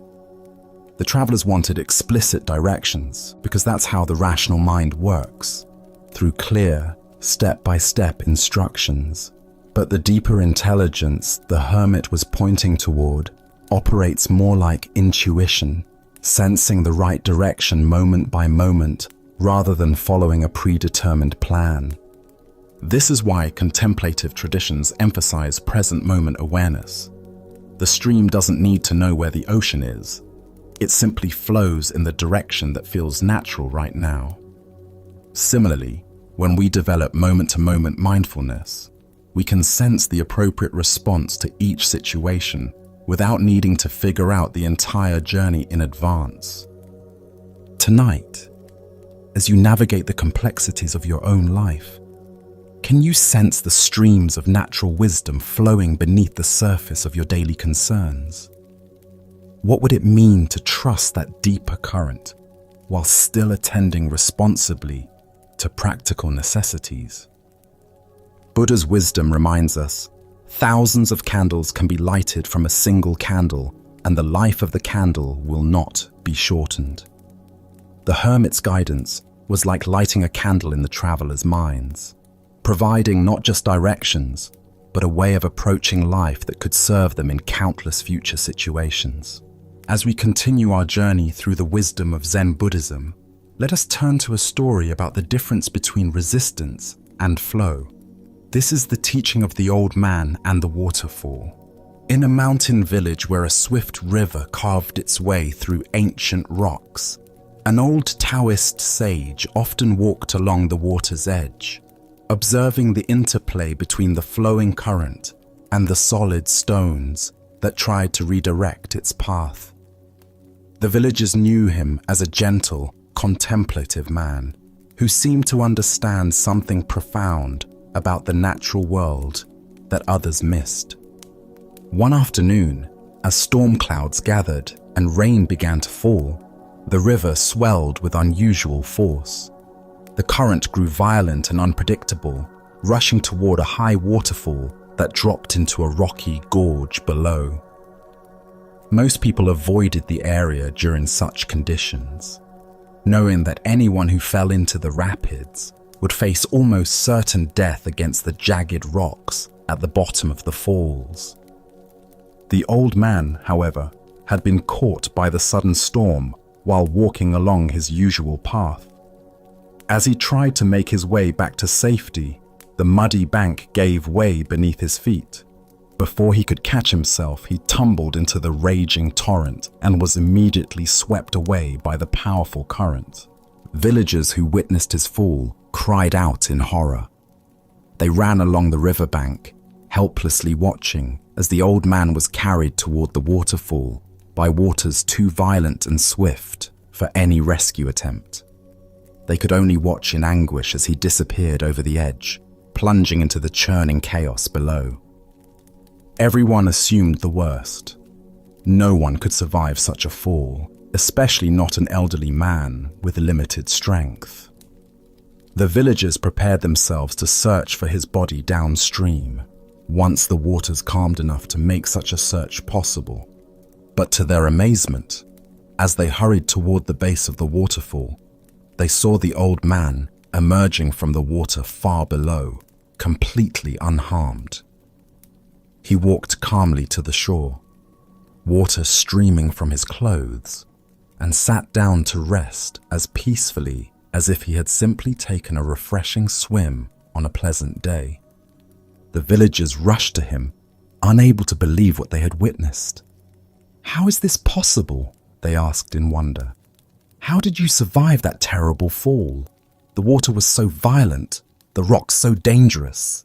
By all reason, you should have been killed." The old man smiled at their concern and amazement. He wrung water from his sleeves and considered their question carefully before answering.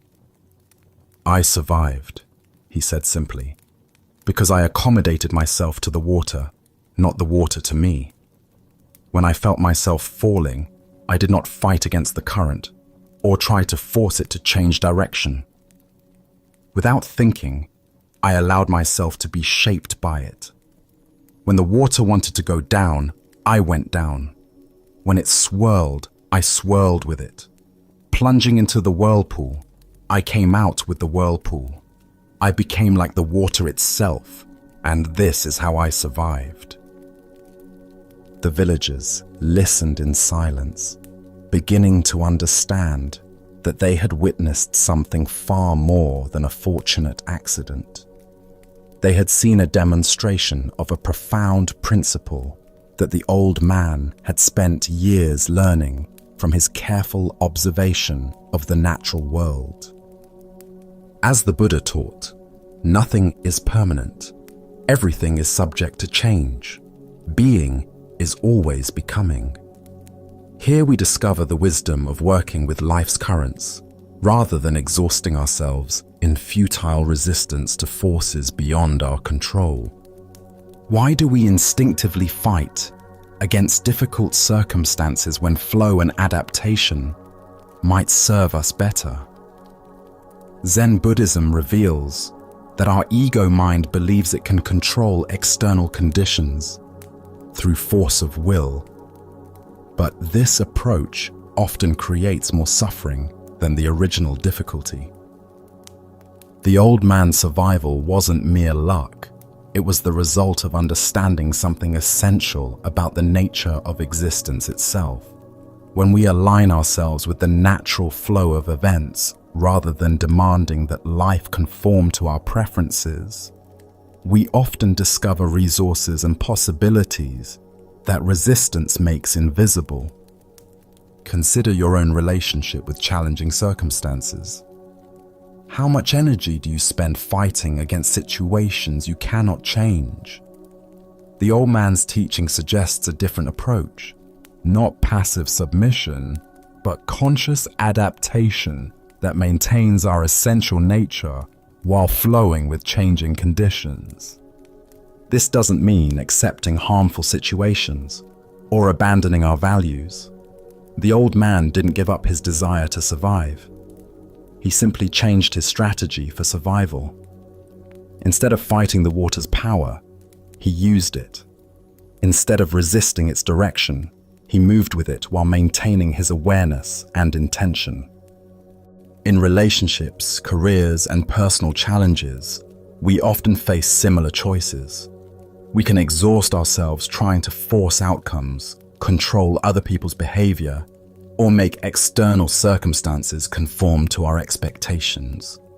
Or we can learn to work skillfully with what is actually present, finding creative ways to achieve our deeper purposes through accommodation rather than force. Zen master Lao Tzu taught, "Water is fluid, soft, and yielding, but water will wear away rock, which cannot yield and is destroyed." The old man embodied this teaching, demonstrating that apparent weakness can be a source of tremendous strength when applied with wisdom. The Buddha said, "Hatred does not cease by hatred, but only by love. This is the eternal rule." This principle extends beyond hatred to all forms of resistance. Problems are rarely solved by fighting against them directly, but by understanding their nature and finding ways to work with the underlying forces involved. Look deeply at a current source of stress or conflict in your life. Where are you trying to force the water to change direction rather than learning to swim with it? What would it mean to accommodate yourself to the situation while maintaining your essential values and intentions? Tonight, as you encounter the inevitable currents of daily life, unexpected changes, difficult people, circumstances beyond your control, can you remember the old man's wisdom? Can you find ways to maintain your center while flowing with forces you cannot change, discovering that sometimes the most direct path to your goals is the one that appears to go around obstacles rather than through them? Buddha's wisdom reminds us, in the end, just three things matter: how well we have lived, how well we have loved, how well we have learned to let go. Learning to flow with life's currents is ultimately about letting go of our need to control everything while maintaining our ability to respond wisely to whatever arises.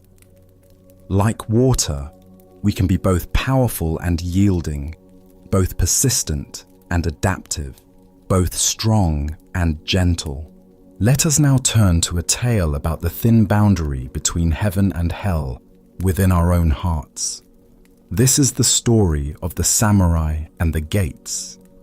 In feudal Japan, a battle-hardened warrior named Nobushige sought out the renowned Zen master Hakuin. The samurai's armor bore the scars of countless conflicts, and his eyes carried the weight of a man who had seen too much violence. He approached the master's simple dwelling with a question that had been burning in his mind since his last campaign. "Master Hakuin," Nobushige said, bowing stiffly in his heavy armor, "I have spent my life fighting for my lord, facing death countless times.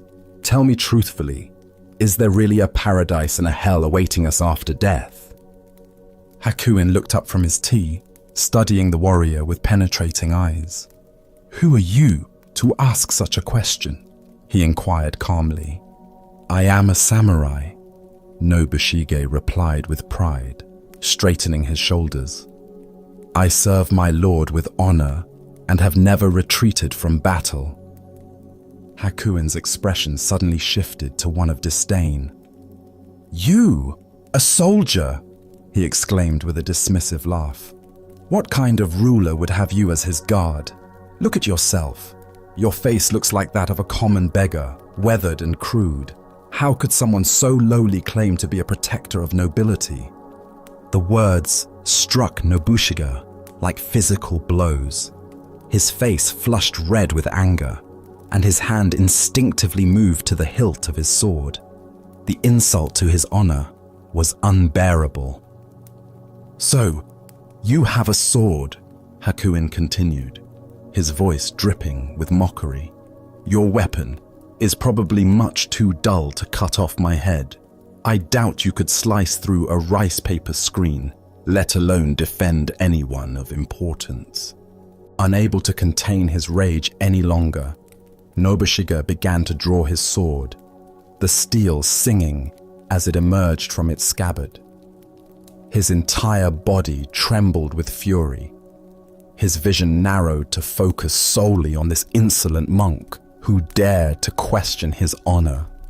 At that precise moment, as the blade caught the afternoon light, Hakuin spoke with sudden clarity. "Here, open the gates of hell!" The words pierced through Nobushiga's rage like an arrow finding its target. In that instant, he saw himself clearly, consumed by anger, ready to kill over wounded pride, his mind clouded by fury. He understood that hell was not some distant realm, but the very state he inhabited in that moment. The samurai's hand froze on his sword as recognition dawned across his features. Slowly, with great reverence, Nobushiga sheathed his sword and bowed deeply before the master, his anger transformed into profound gratitude. "Here open the gates of paradise," Hakuin said gently, his voice now filled with compassion. Buddha's wisdom reminds us, hatred does not cease by hatred, but only by love.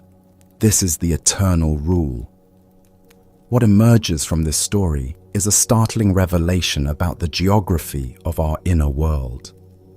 Heaven and hell are not distant destinations, but present moment experiences we create through the quality of our consciousness. Why do we so easily find ourselves at the gates of hell? Zen Buddhism points to the three poisons that cloud our minds: greed, hatred, and delusion. When Nobushiga's pride was wounded, hatred arose instantly, transforming a peaceful afternoon into a realm of suffering.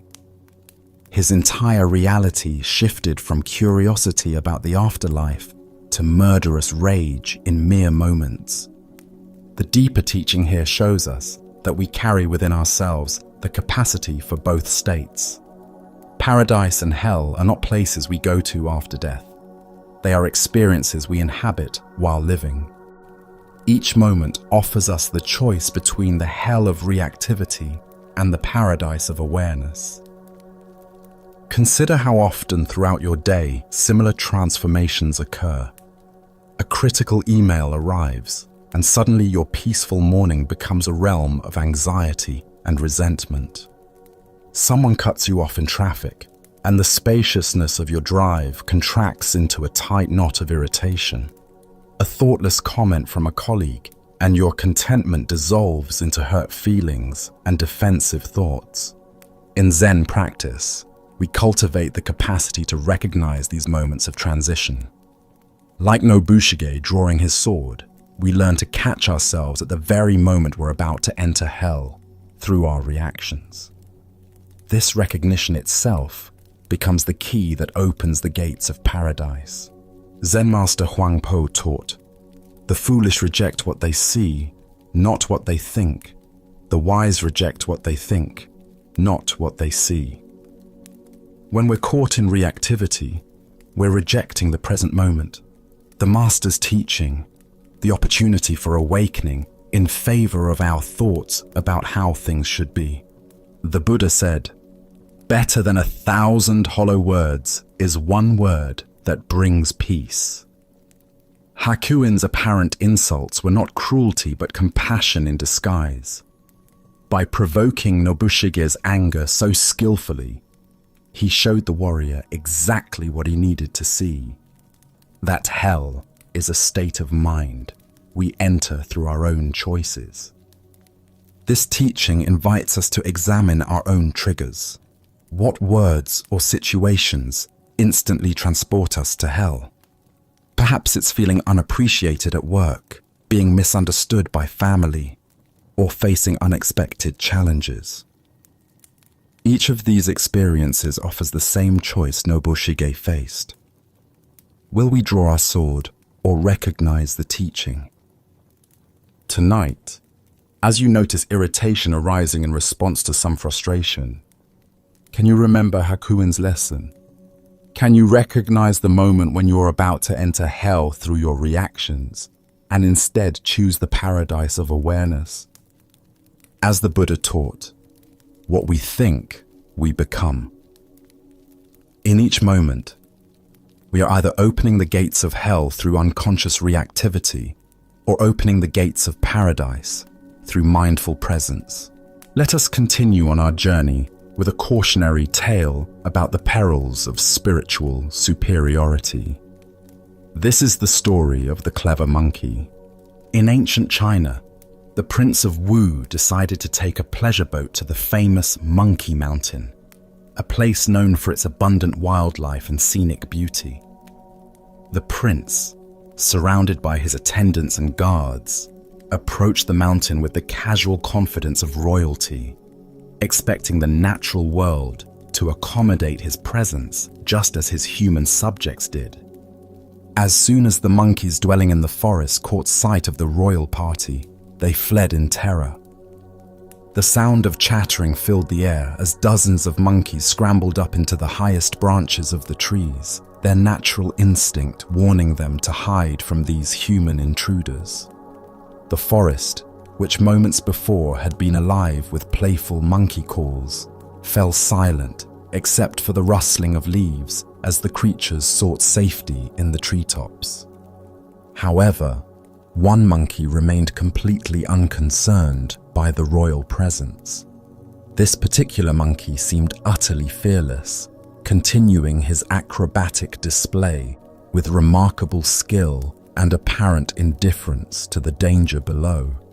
He swung gracefully from branch to branch, performing elaborate leaps and displaying his dexterity as if putting on a show. His movements were fluid and confident, each gesture demonstrating his superior agility and intelligence compared to his cowering companions. The Prince of Wu watched this extraordinary display with growing annoyance.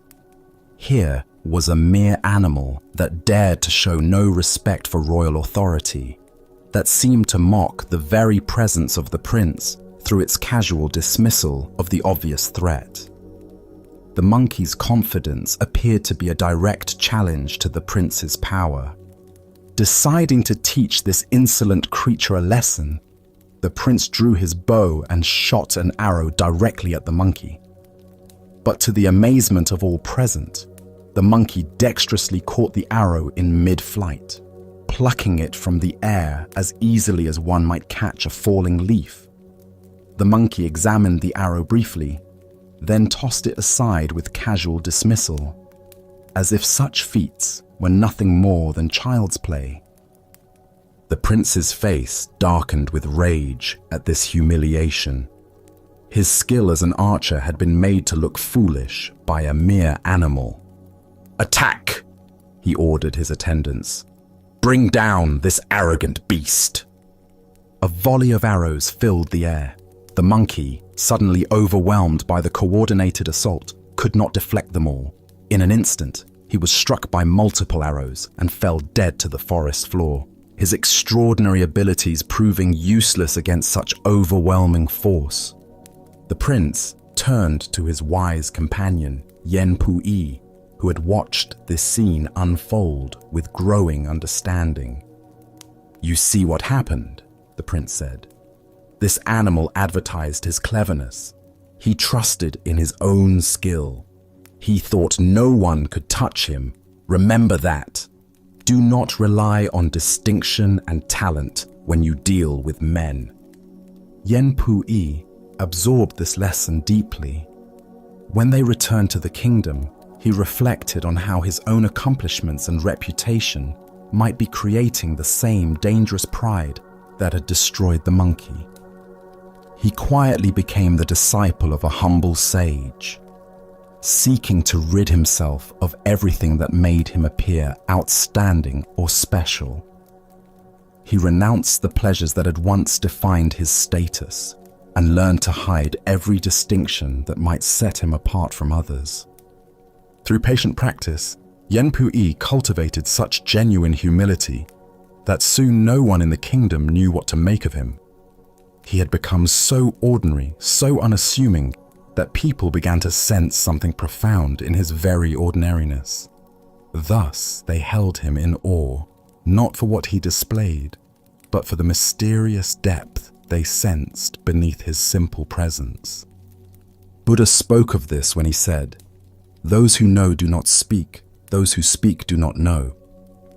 This tale unveils the spiritual danger of making our wisdom or abilities into a source of identity and pride. Why do we feel compelled to demonstrate our spiritual understanding or special qualities? Zen Buddhism reveals how the ego co-opts even our most genuine insights, turning them into tools for maintaining separation and superiority. The very achievements that should dissolve the sense of separate self can actually strengthen it when we become identified with being advanced or enlightened. The story points us toward understanding how spiritual pride operates. Like the monkey, we may develop genuine abilities through practice, deeper calm, clearer insight, or greater compassion. But when we begin to identify with these qualities, when we use them to distinguish ourselves from others, they become weapons that ultimately destroy us. This ancient wisdom illuminates a paradox at the heart of spiritual development. The more we genuinely progress, the more invisible that progress should become. True wisdom naturally expresses itself as humility because it reveals the interconnected nature of all existence, dissolving any basis for feeling superior to others. Zen teacher Shunryu Suzuki spoke of "don't know mind" as the essence of beginner's mind. This is not ignorance, but the wisdom that recognizes how little our conceptual understanding actually penetrates the mystery of existence. The monkey's tragedy was believing his cleverness made him special rather than recognizing it as a temporary expression of universal intelligence. The Buddha taught, "Better than 1,000 hollow words is one word that brings peace." Yanpu-yi discovered that by hiding his distinctions, by becoming nothing special, he accessed a more profound kind of influence, one that touched others through presence rather than performance. Consider your own spiritual journey. Can you notice moments when insights or abilities become sources of subtle pride? When meditation experiences, psychological understanding, or compassionate actions become ways of feeling different from or better than others? Each time we make our practice into an identity, we create the spiritual equivalent of the monkey's dangerous display.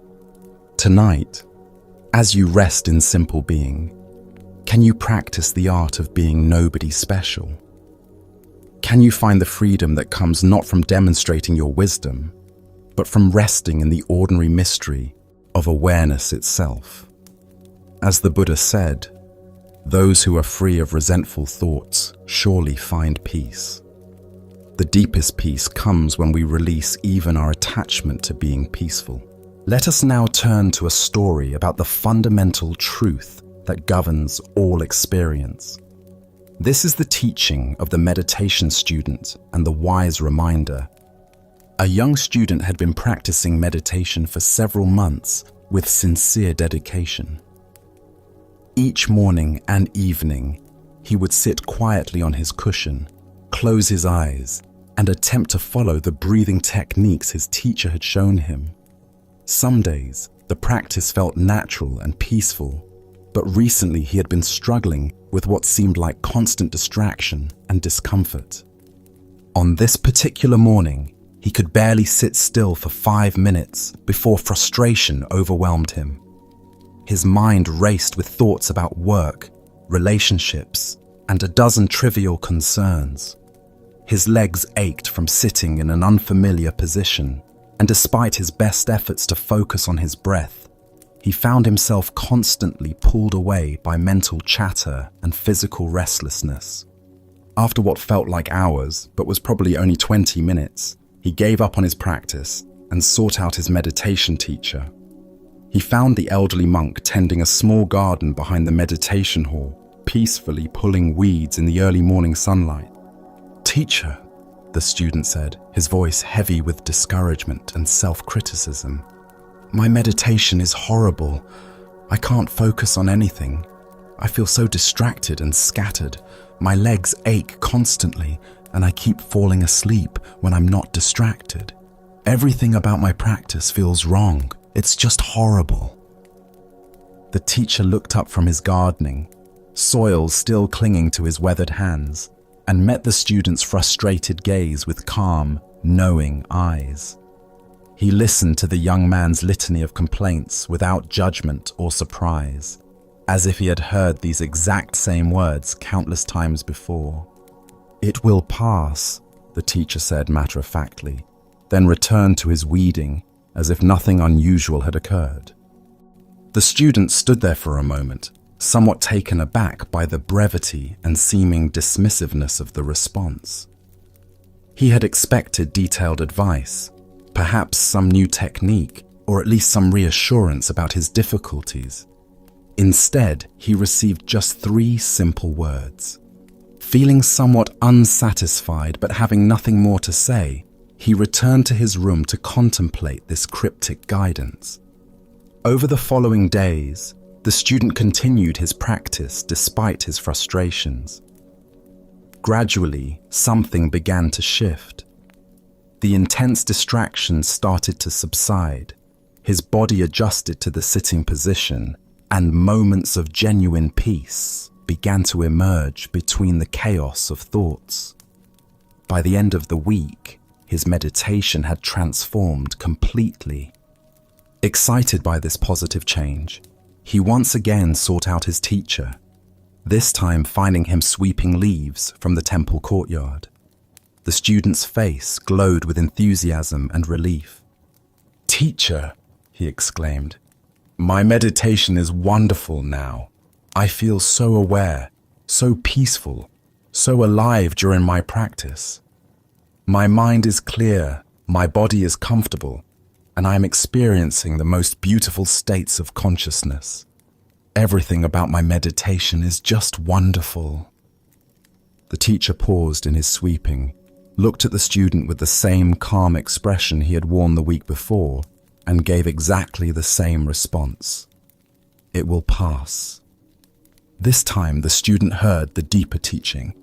His excitement about his wonderful meditation began to transform into something subtler, not disappointment, but understanding.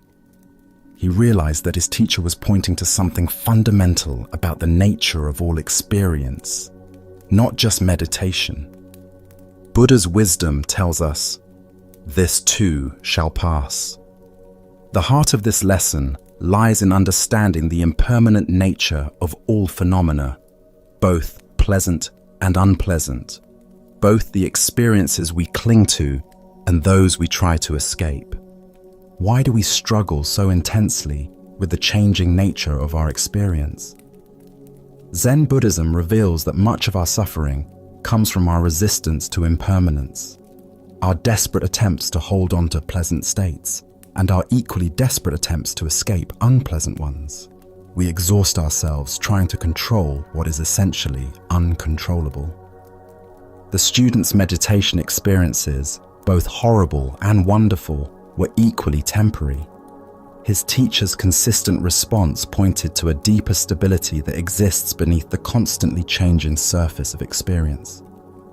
This isn't the stability of unchanging conditions, but the stability of awareness itself, the space in which all changing experiences arise and pass away. Consider your own relationship with the ups and downs of daily life. How much energy do you spend trying to perpetuate good moods, successful periods, or comfortable circumstances? How much resistance do you feel toward difficult emotions, challenging phases, or uncomfortable situations? Both the grasping and the resistance create unnecessary suffering. In Zen practice, we learn to develop what might be called equanimity with impermanence. This doesn't mean becoming indifferent to our experiences or not caring about outcomes. Rather, it means developing the capacity to remain centered and responsive, regardless of whether current circumstances are pleasant or unpleasant. The teacher's repeated phrase, "It will pass," contains both comfort and challenge. It offers comfort during difficult times by reminding us that no painful state lasts forever. It challenges us during pleasant times by preventing us from building our identity around temporary successes or peak experiences. Zen master Suzuki Roshi taught, "Each of you is perfect the way you are, and you can use a little improvement." This paradox points to the same truth the meditation teacher was sharing. We can fully appreciate and engage with our current experience while simultaneously holding it lightly, knowing it will inevitably change. Look deeply at your own patterns of attachment and aversion. Where in your life are you trying to make permanent what is naturally temporary? Where are you exhausting yourself fighting against conditions that will shift on their own if you simply allow them to run their natural course? The Buddha said, "All conditioned things are impermanent. Strive on with diligence." This teaching invites us to pour ourselves wholeheartedly into life while simultaneously holding all outcomes lightly. We can care deeply about our practice, our relationships, our work, and our growth, while remembering that all forms and experiences are temporary visitors in the space of awareness. This understanding transforms how we relate to both success and failure, both pleasure and pain. Instead of being thrown around by the inevitable fluctuations of life, we can find our stability in the awareness that remains constant while everything else changes. Tonight, as you notice whatever states of mind and body are present, whether comfortable or uncomfortable, pleasant or unpleasant, clear or confused, can you remember the meditation teacher's simple wisdom? Can you hold your current experience fully while simultaneously knowing that it, like everything else, will pass? As the Buddha observed, just as the great ocean has one taste, the taste of salt, so also this teaching has one taste, the taste of liberation. The taste of liberation is found not in achieving permanent pleasant states, but in discovering the freedom that comes from dancing gracefully with the ever-changing nature of existence itself. Now, let us experience a Zen story about the unexpected nature of enlightenment. This is the kitchen monk's realization. In the serene mountains surrounding Lake Hakone stood a great monastery known throughout Japan for its rigorous practice and deep wisdom. Among the monks lived a humble man named Ichi, whose life would teach us about the profound difference between seeking and finding. For 55 years, Ichi had labored faithfully in the monastery kitchen, while other monks sat in formal meditation or engaged in scholarly debates. Ichi chopped vegetables, tended fires, and prepared meals with quiet dedication. His hands had grown permanently stained, his back bent from years of service, yet he approached each task with careful attention. But Ichi carried a heavy burden. Since his earliest days, he had been assigned a koan, one of those paradoxical questions that Zen masters use to crack open the thinking mind. His was the famous puzzle: what is the sound of one hand clapping? Day after day, year after year, he wrestled with this question, trying to solve it through logic, intuition, every approach his mind could devise. As decades passed, Ichi began to see himself as a failure. While other monks seemed to progress, receiving new koans or achieving insights their teachers acknowledged, Ichi remained stuck with his unsolved puzzle. He watched younger monks arrive and eventually surpass him in status and recognition.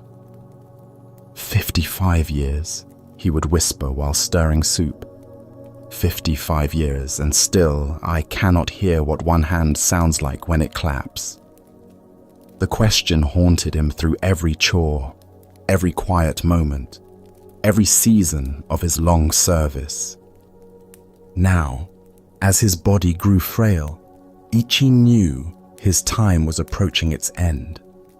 He had been moved to a small attic room where he could rest away from daily bustle. As he lay there, in the gathering twilight of his life, something unexpected began to happen. Gradually, the familiar weight of striving began to lift from his chest. The desperate need to solve his koan, the shame of perceived failure, the constant reaching for enlightenment, all of it slowly dissolved like mist at sunrise. Gone was the fierce desire for awakening that had driven him for decades. In place of all that seeking, Ichi discovered something he had never expected, a profound peace that seemed to cradle his entire being. The soft darkness felt not like defeat, but like the gentlest embrace. His breathing slowed, and with it, the churning of thoughts that had occupied his mind for so many years. It was in this exquisite silence, when there remained no more questions nor need for answers, when even the need for breathing seemed to fade into quiet acceptance, that Ichi finally heard it. The whooshing silence of one hand clapping filled his awareness, not as a sound, but as the very nature of existence itself, the sound that had been present all along beneath all the noise of seeking. Buddha spoke of this when he said, "Cease to cherish opinions, and you will achieve enlightenment." Here we discover that enlightenment isn't something we attain through effort, but something we uncover when the effort finally ceases. Why do we struggle so intensely with the very seeking that prevents us from finding what we seek? The mind creates a fundamental split between the seeker and the sought, keeping us perpetually reaching for something we imagine exists elsewhere, in some future moment when we'll finally get it. Ichi's story illuminates what Zen calls beginner's mind, the fresh awareness that exists before we complicate it with goals and achievements. For 55 years, he had sophisticated simple presence into complex spiritual ambition. The more expertly he sought enlightenment, the further he moved from the naturally enlightened awareness that had been with him all along. Consider how often we create this pattern. We complicate natural joy with the pursuit of happiness. We obscure natural love with the search for perfect relationships. We cover natural wisdom with endless accumulation of knowledge. Ichi's realization came not through solving his koan, but through finally letting go of the need to solve it. The sound of one hand clapping isn't a riddle to be figured out, but an invitation to rest in the space before thinking begins. The awareness that exists prior to questions and answers. Tonight, as thoughts about your own spiritual journey arise, remember Ichi's profound discovery. What if the very awareness that notices your seeking is the enlightenment you've been seeking? The sound of one hand clapping might be closer than you think. in the very listening that hears all sounds, including silence. As the Buddha taught, peace comes from within. Do not seek it without. Sometimes the greatest achievement is the willingness to stop achieving and simply rest in what has always been present. Let us continue on our journey with a teaching about the dangerous gap between conceptual understanding and lived experience. This is the story of the one-eyed monk and the silent debate. In ancient China, when traveling monks wandered from monastery to monastery seeking teachings and testing their understanding, a particular custom had developed among Zen communities. Before a wandering monk could receive lodging for the night, he had to engage in what was called Dharma combat, with either the abbot or a designated representative. This wasn't physical fighting, but a contest of spiritual wit and understanding, where profound questions and paradoxical answers revealed the depth of each participant's realization. At one renowned monastery nestled in bamboo forests, a travel-worn monk arrived as evening shadows began to lengthen across the courtyards. His robes were dusty from mountain paths, his straw sandals worn thin, but his eyes carried the alert brightness of someone genuinely seeking deeper understanding. The abbot, busy with evening duties, assigned his personal attendant to conduct the traditional Dharma encounter.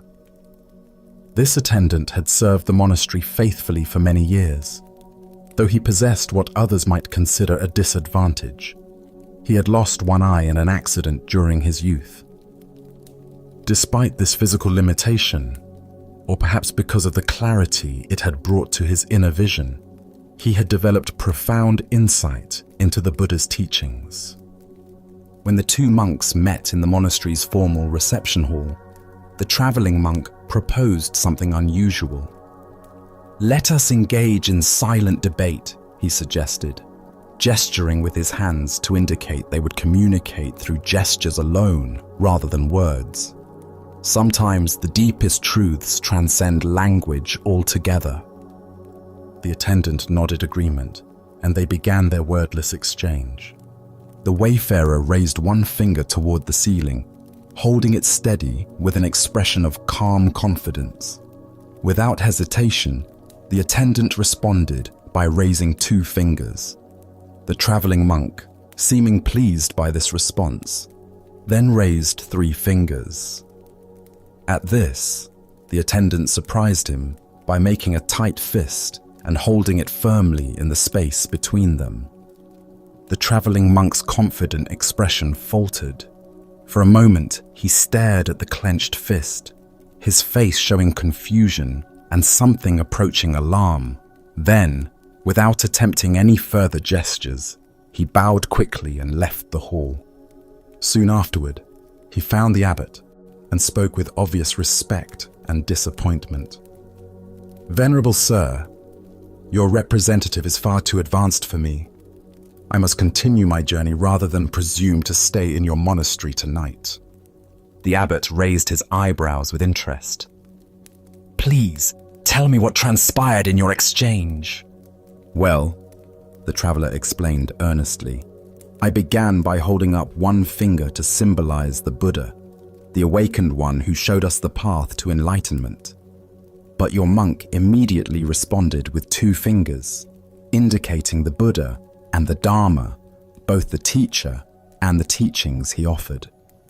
So I raised three fingers to represent the complete triple gem: the Buddha, the Dharma, and the Sangha, the community of practitioners.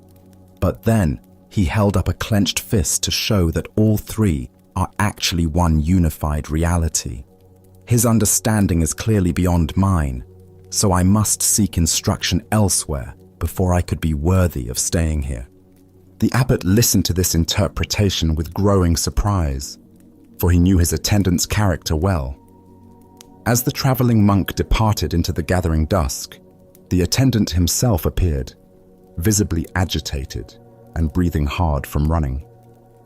"Where is that insolent rascal?" he demanded, his single eye blazing with indignation. "I've been looking everywhere for him. The nerve of that man. I've never encountered such rudeness disguised as spiritual inquiry." "What exactly happened?" the abbot asked, genuinely curious now about what had transpired between these two very different interpretations of the same event. "First," the attendant explained, his voice rising with remembered offense, "he insulted me by holding up one finger to indicate that I had only one eye. Can you imagine? Here I thought we were engaging in spiritual discourse, but he immediately drew attention to my physical limitation."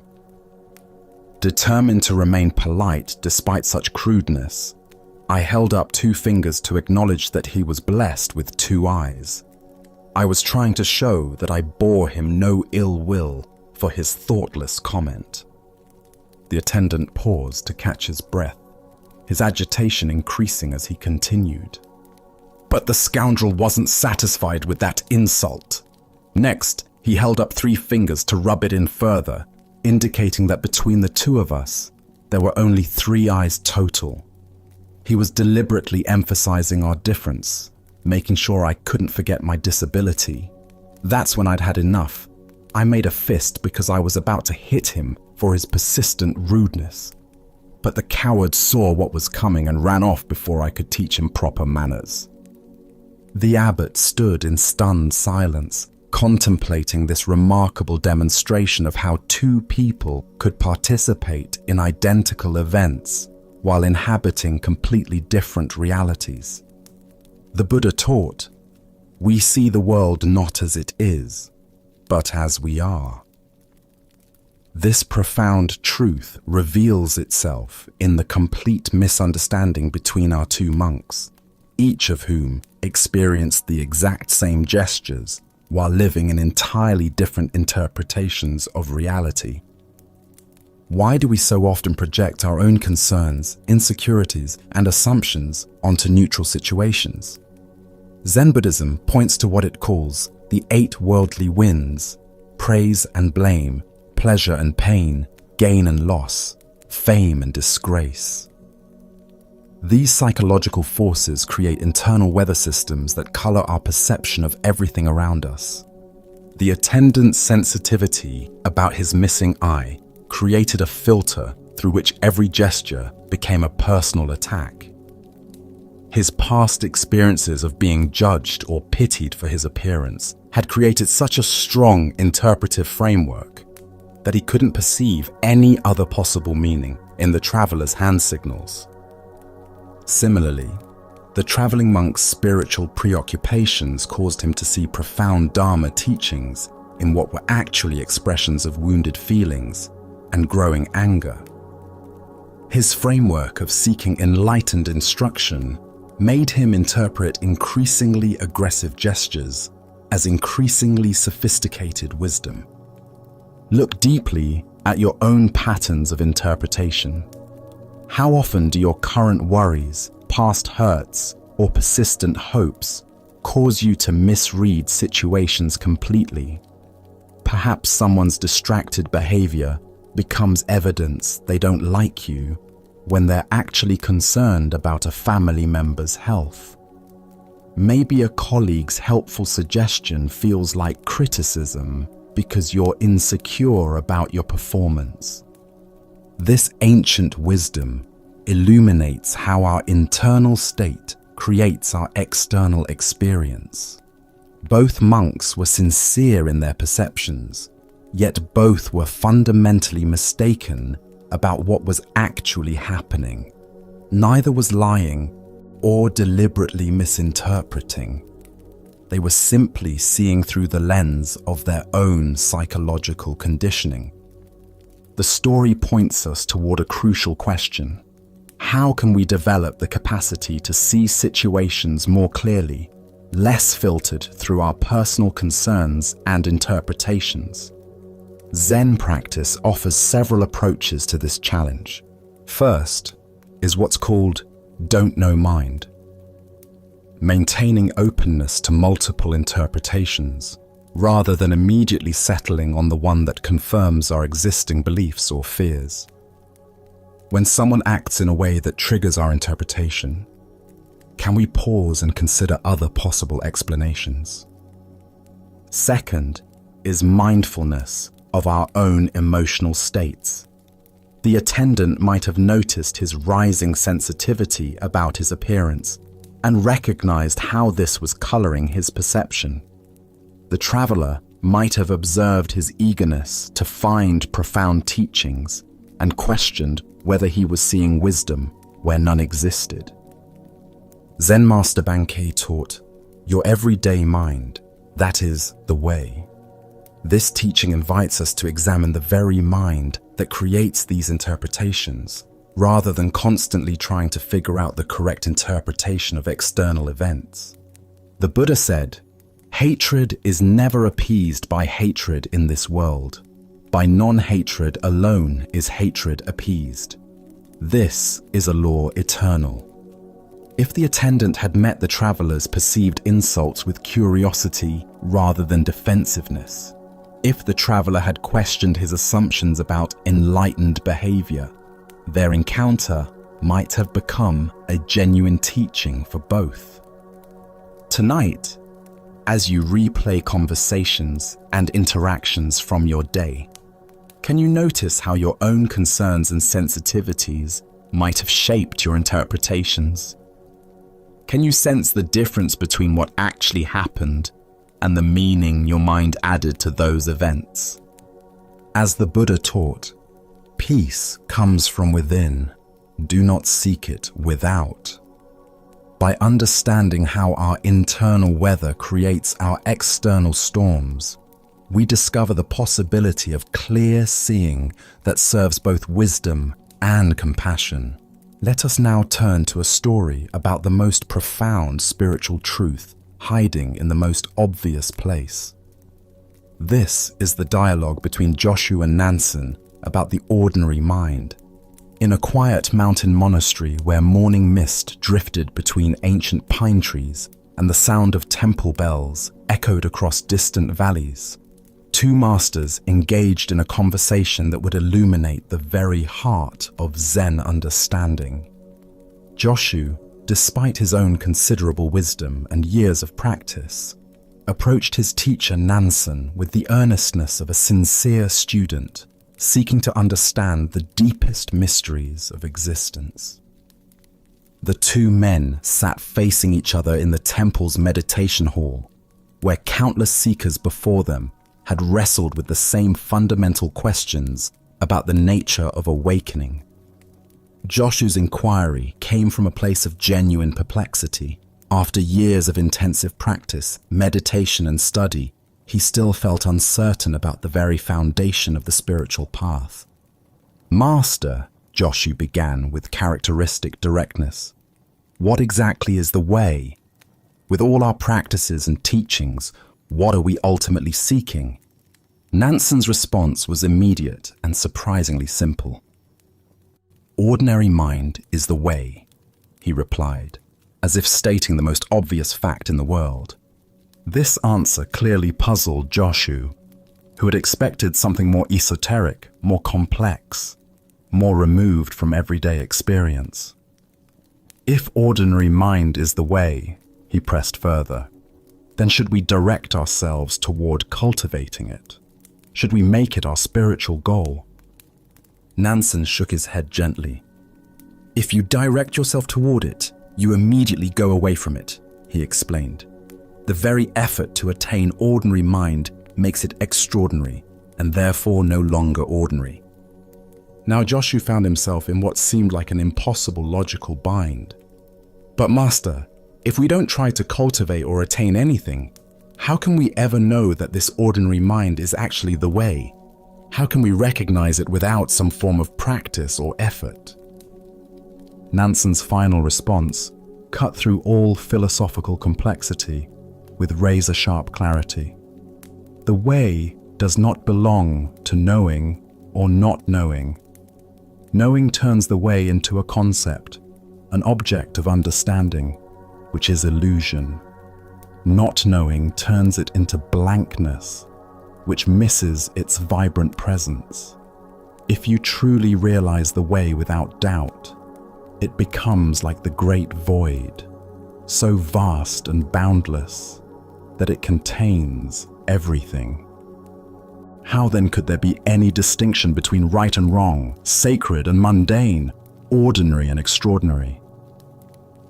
At these words, something shifted fundamentally in Joshu's understanding. The seeking mind that had been grasping for answers suddenly relaxed, and he experienced a moment of complete clarity. Not the clarity of understanding something new, but the clarity of recognizing what had been present all along. Buddha's wisdom reminds us, there is nothing to seek and nothing to find. Everything is already here. The heart of this lesson lies in recognizing that what we seek through spiritual practice is not some special state of consciousness, but rather the ordinary awareness that is reading these words right now. Why do we struggle to accept that ordinary mind is the way?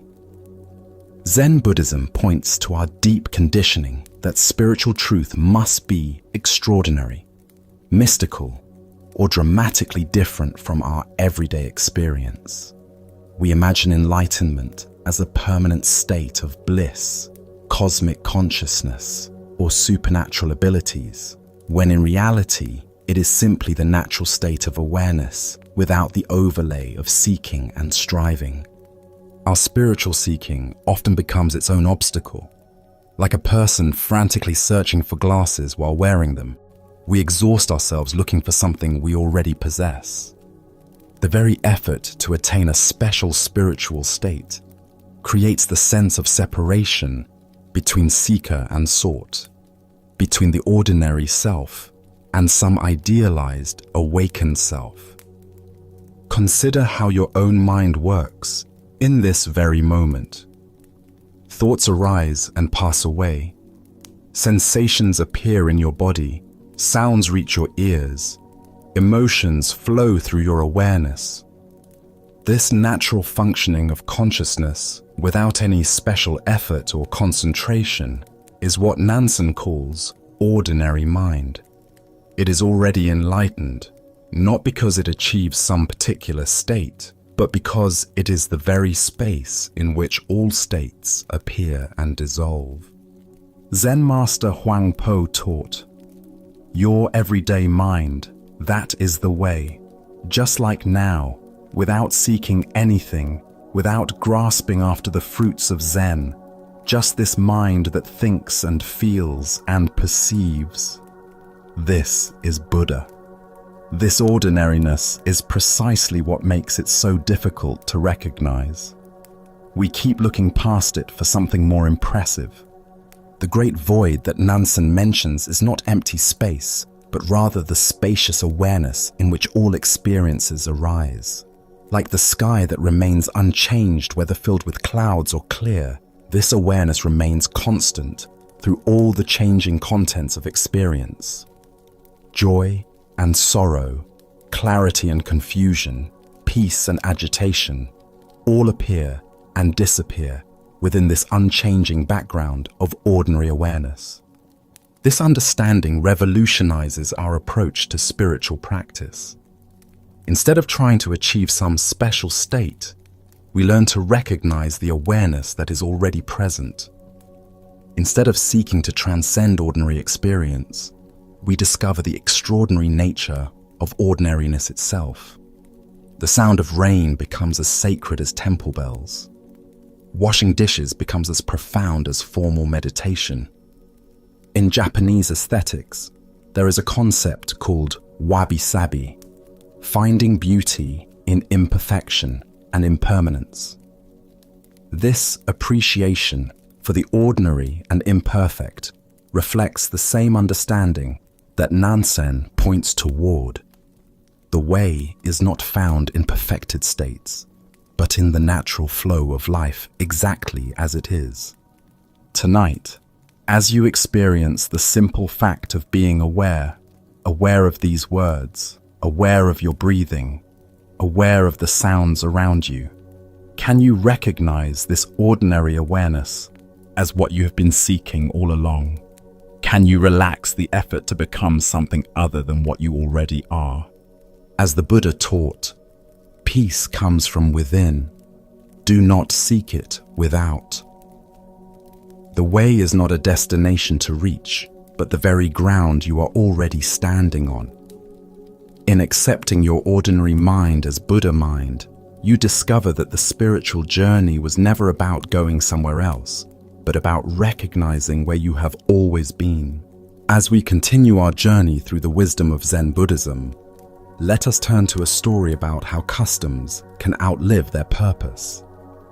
This is the lesson of the monastery cat and the scholars who forgot. In a peaceful monastery nestled in the mountains, a community of monks dedicated themselves to regular meditation practice.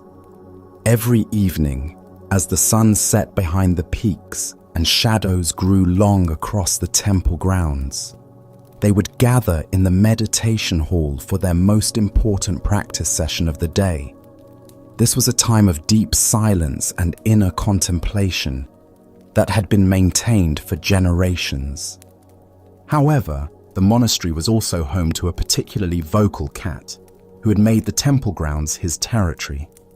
This cat had developed the unfortunate habit of appearing during the evening meditation sessions, meowing loudly, knocking over water bowls, and generally creating disturbances that made it difficult for the monks to maintain the focused attention their practice required. Night after night, the monks would attempt to settle into deep meditation, only to be interrupted by the cat's antics. Some tried to ignore the disruptions. Others attempted to gently shoo the animal away, but nothing seemed to work consistently. The cat seemed to have an uncanny ability to choose the most inopportune moments for his loudest and most distracting behavior. Finally, the spiritual teacher who led the community decided that practical action was needed. Rather than allowing the evening practice to continue being disrupted, he instructed his students to gently capture the cat before each meditation session and tie him securely in a corner of the hall where he could do no harm. This simple solution proved effective. The cat, though present, could no longer disturb the monk's concentration. Years passed peacefully with this arrangement. The evening meditation sessions proceeded without interruption. The monks deepened their practice, and the cat seemed content enough with his restrained position during the evening hours. This became the established routine that everyone accepted as normal and necessary. When the old teacher eventually died, the monks naturally continued all the practices he had established, including the evening tying of the cat. After all, this had been part of their master's wisdom, a tradition he had instituted for important spiritual reasons. They didn't question whether the practice was still necessary. It had simply become an integral part of their evening routine. In time, the original cat also died, having lived a full life in the monastery. The monks, now thoroughly convinced that having a tied cat was essential to proper meditation practice, went to great lengths to acquire another cat specifically for this purpose. They searched until they found a suitable replacement and continued the tradition without interruption. Generations of monks came and went, each learning from their predecessors that tying a cat during evening meditation was a crucial element of their spiritual practice. None questioned why this was necessary. It was simply how things had always been done in their tradition. Centuries later, learned descendants of the spiritual teacher wrote scholarly treatises about the religious significance of tying up a cat for meditation practice. They developed elaborate theories about the symbolic meaning of the restrained cat, its representation of taming the wild mind, and its importance in creating the proper spiritual atmosphere for contemplation. Buddha's wisdom teaches us, do not believe in anything simply because you have heard it. Do not believe in traditions because they have been handed down for many generations. This tale unveils how easily practical solutions can transform into meaningless rituals when we stop questioning their original purpose. Why do we continue practices long after their usefulness has ended? Simply because they've become traditional. Zen Buddhism emphasizes the importance of understanding the spirit behind forms, rather than blindly following inherited customs that may no longer serve their intended function. The original teacher's decision to tie the cat was purely practical, a simple solution to a specific problem. But over time, this practical measure became ritualized, then sacralized, then analyzed as if it contained profound spiritual meaning that had always been intentional. Consider the various traditions, rules, and customs in your own life, both personal and cultural. How many of these practices do you follow simply because that's how it's always been done, rather than because they serve a current purpose? The monastery's cat represents all the meaningless forms we maintain out of habit rather than wisdom. This teaching applies to spiritual practices, workplace procedures, family traditions, and social customs. Over time, solutions to specific problems can become rigid requirements that persist long after the original problems have disappeared. What began as skillful means becomes empty ritual. In Zen practice, we learn to distinguish between the finger pointing at the moon and the moon itself, between the forms that serve awakening and awakening itself. The tied cat was never the point. Peaceful meditation was the point. But succeeding generations lost sight of this distinction.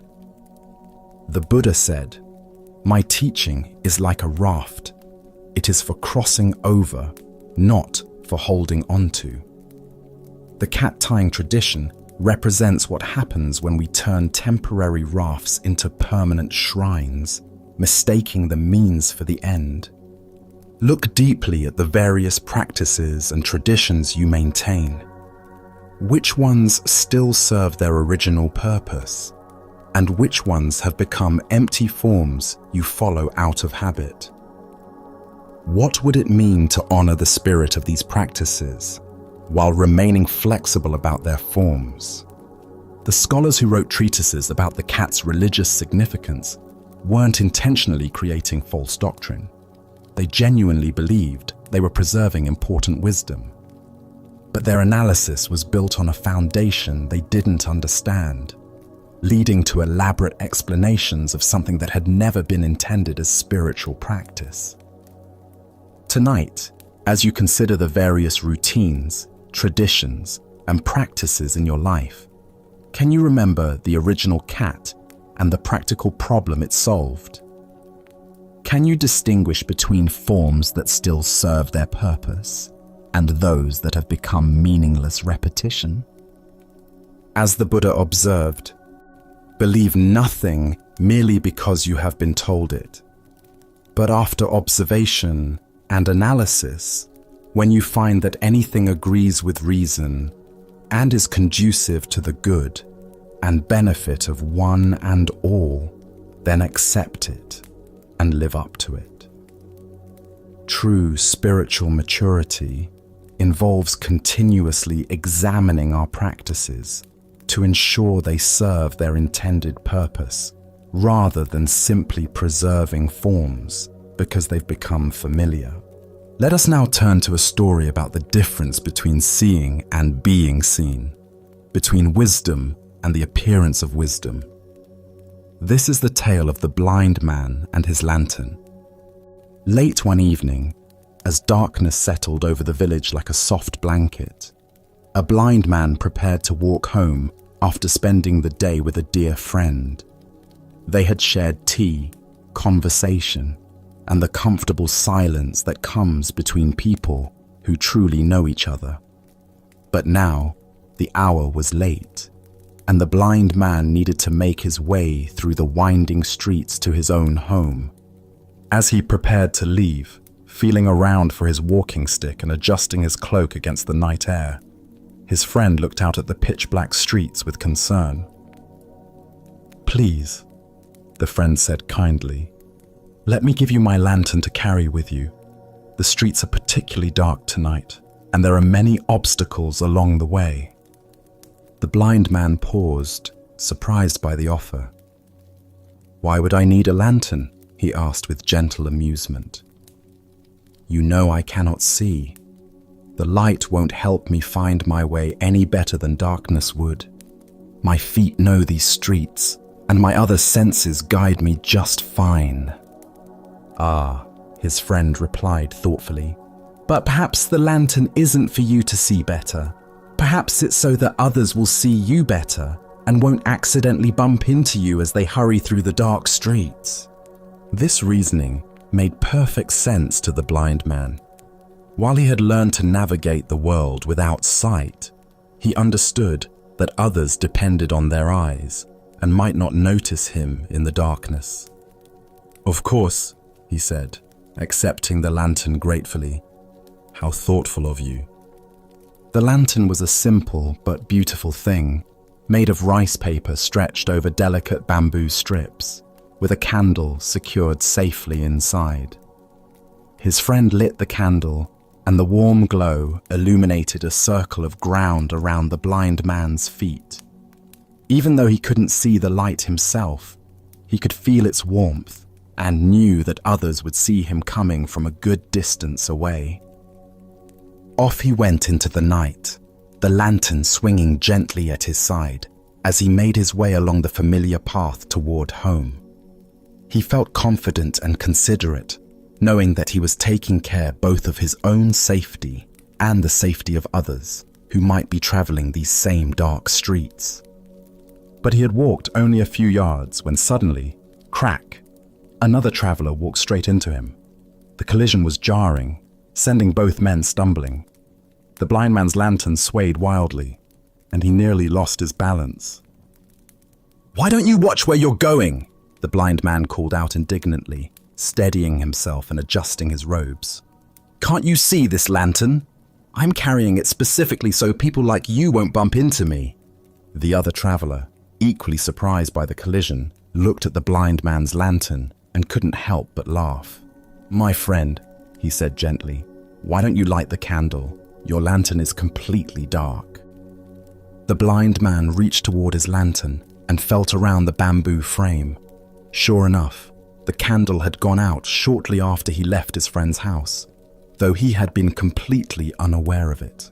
He had been walking through the darkness, carrying what he believed was a source of light, but was actually just an empty container, no more illuminating than if he had carried nothing at all.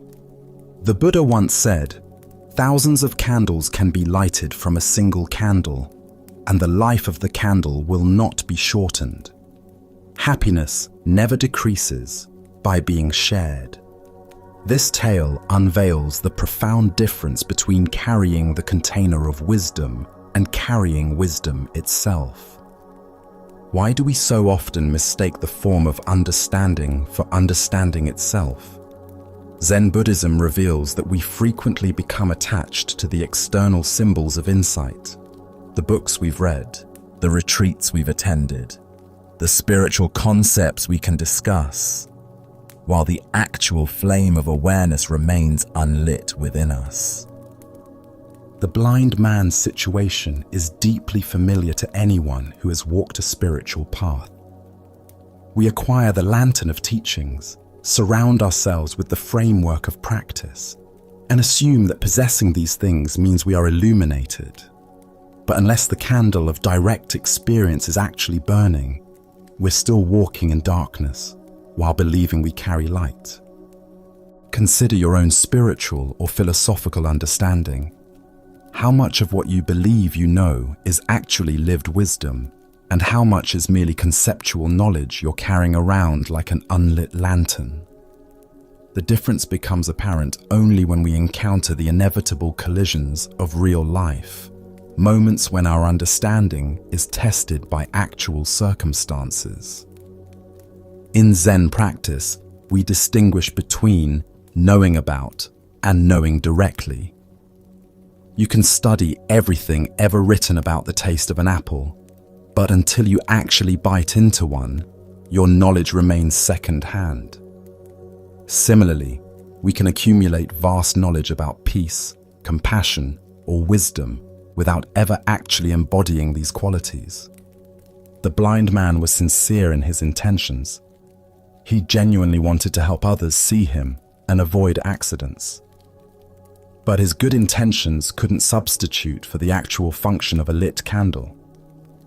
This is the challenge of all spiritual practice, not just wanting to be wise or appearing to be wise, but actually cultivating the direct experience that makes wisdom real. Zen Master Dogen taught, "To study the Buddha way is to study the self. To study the self is to forget the self." The lantern represents our self-concept as someone who is wise, spiritual, or enlightened. As long as we're primarily concerned with maintaining this identity, the actual candle of genuine insight remains unlit. The traveler who bumped into the blind man wasn't being cruel when he pointed out the obvious. Sometimes we need others to help us see that our candle has gone out, that we've been coasting on old understanding without tending to the flame of present moment awareness. Look deeply at your own experience. When do you find yourself carrying an unlit lantern?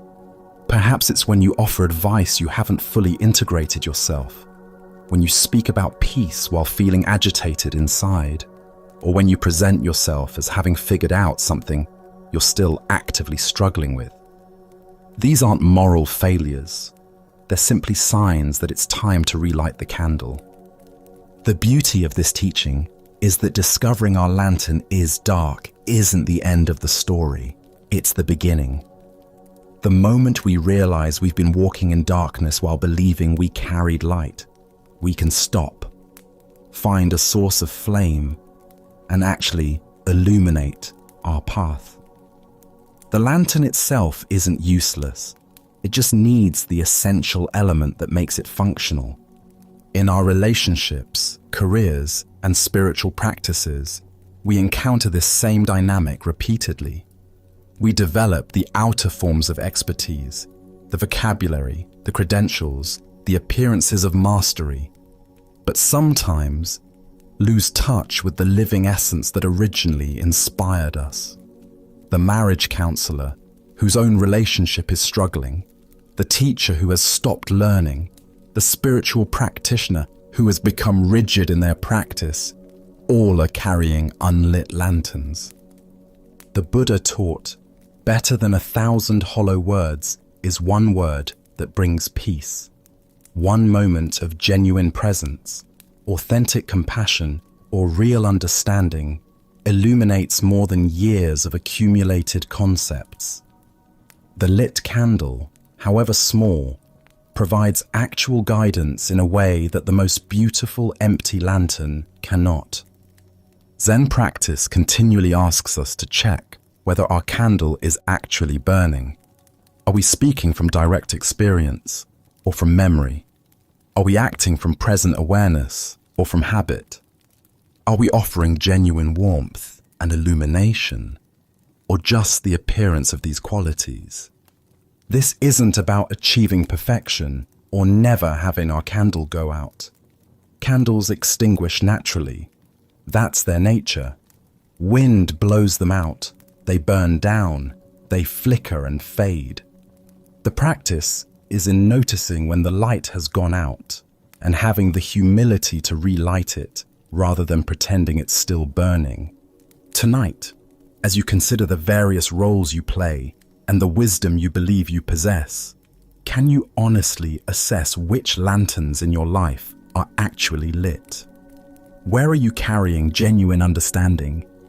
And where might you be relying on the mere appearance of insight? Can you find the courage to acknowledge the dark lanterns without shame? seeing them simply as opportunities to rekindle authentic understanding. As Buddha's wisdom reminds us, three things cannot be long hidden: the sun, the moon, and the truth. Eventually, the darkness of an unlit lantern reveals itself through collision with reality. But rather than waiting for these inevitable bumps, we can choose to tend our inner flame with the same care we would give to any precious light, knowing that when it burns brightly, it illuminates not only our own path, but helps others find their way as well. Let us now turn to a tale about the courage to trust life's current. This is the story of the Crystal River. In the depths of a great crystal river, where water flowed clear as mountain air, there lived an entire village of small creatures. The river's current moved above them like a gentle breath, carrying the wisdom of countless springs and distant seas. Young and old, rich and poor, all made their home along the sandy bottom, each creature grasping tightly to stones, branches, and roots. For generations, clinging had been their way of survival. Every creature learned from birth to wrap their appendages around river rocks and fallen wood. "Hold on," the elders would say. "The current is dangerous. It will sweep you away to places unknown. Safety lies in staying exactly where you are." But one small creature grew weary of this endless grasping. Day after day, he watched the current flow overhead, seeing how it moved with such purpose and grace. While his neighbors complained about the effort required to maintain their grip, he found himself wondering what it might feel like to trust that flowing water. "I am tired of clinging," he announced one morning. "Though I cannot see where it leads, I trust that the current knows its destination. I shall let go and allow it to carry me where it will, for I fear that if I continue clinging, I shall die of boredom before I ever truly live." The other creatures gasped in horror. "Fool!"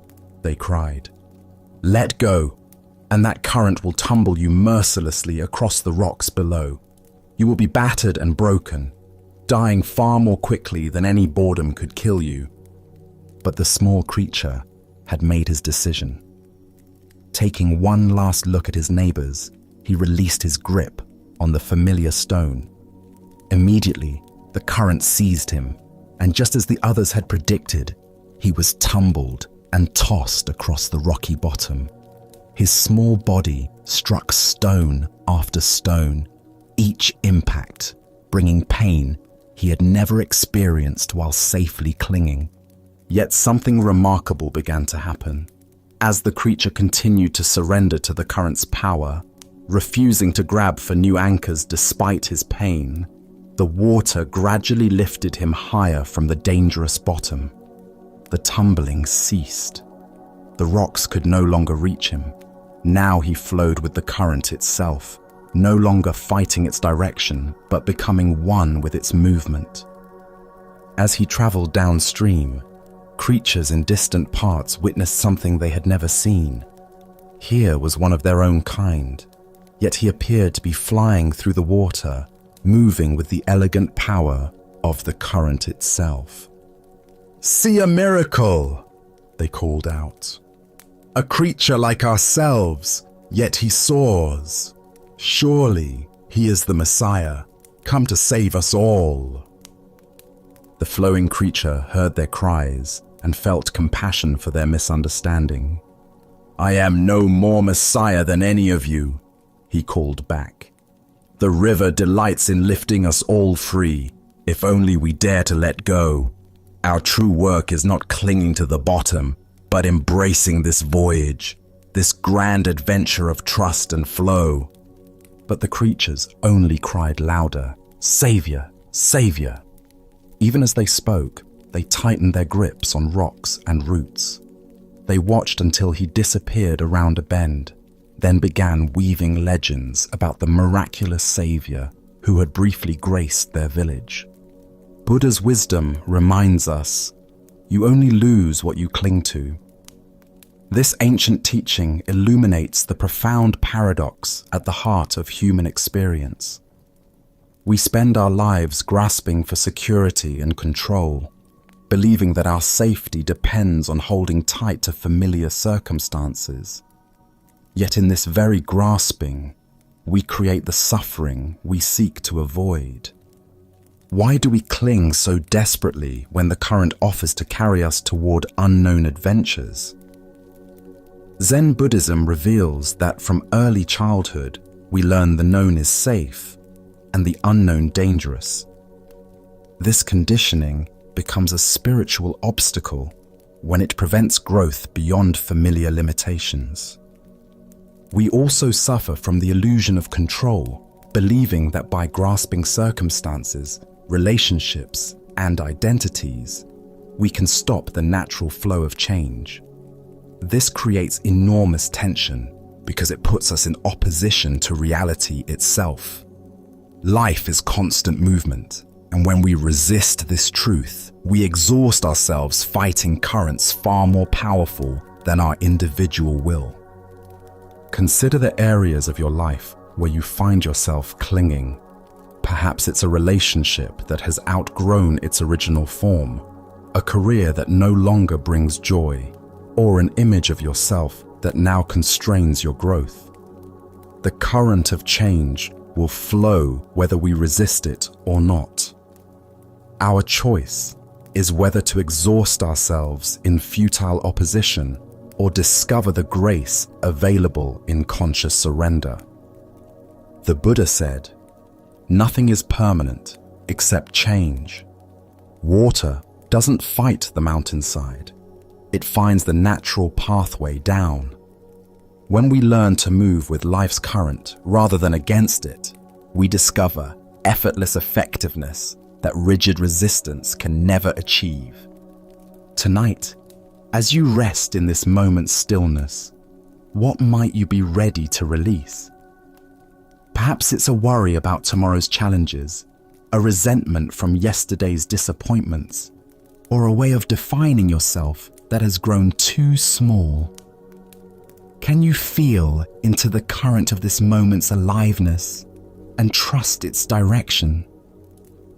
As the Buddha taught, let go of what has passed. Let go of what may come. Let go of what is happening now. Relax right now and rest. In this trust, we discover that the current we feared would destroy us is actually the very force that can carry us home to our true nature. Now, let us explore a story about the patient path to wisdom and the paradox of urgent seeking. This is the teaching of the one-eyed student. In a peaceful valley surrounded by cherry trees, a young man had heard stories of a renowned Zen master whose students achieved profound realization through diligent practice. Filled with spiritual ambition and eager to transform his life, the young seeker traveled many days to reach the master's monastery, his mind burning with determination to attain enlightenment as quickly as possible. When he finally arrived, dusty from the road and bright with enthusiasm, he immediately sought an audience with the master. The old teacher received him in a simple room overlooking a garden, where monks moved slowly among vegetables and flowers, their movements unhurried and graceful. "Master," the young man said, bowing earnestly, "I have come to study Zen with complete dedication. I am willing to work harder than anyone has ever worked before. Tell me, if I apply myself with absolute diligence and unwavering effort, how long will it take for me to find Zen?" The master sat quietly for a long moment, watching the young man's eager face, noting the tension in his shoulders and the urgent energy that radiated from his posture. Finally, he replied thoughtfully, 10 years. The student's eyes widened with surprise. 10 years seemed like such a long time when enlightenment felt so urgent, so necessary for his happiness. Surely, with the right approach, the process could be accelerated. But Master, he said, leaning forward intently, what if I work very, very hard and really apply myself to learn fast? What if I meditate longer than the other students, study more texts, practice more intensively? How long then? The Master considered this with the same careful attention, then replied calmly, well, 20 years. The young man's face showed his confusion and growing frustration. This made no sense at all. How could greater effort result in slower progress? Perhaps the Master hadn't understood the depth of his commitment. But Master, I don't think you understand how serious I am about this, he said, his voice rising slightly with urgency. What if I really, really work at it? What if I dedicate every waking moment to practice, sleep only when absolutely necessary, and push myself beyond all normal limits? Surely then I could achieve realization much faster. How long would it take then? 30 years, the Master replied without hesitation. By now, the student was completely bewildered and increasingly agitated. Nothing the Master said made sense according to his understanding of how learning worked.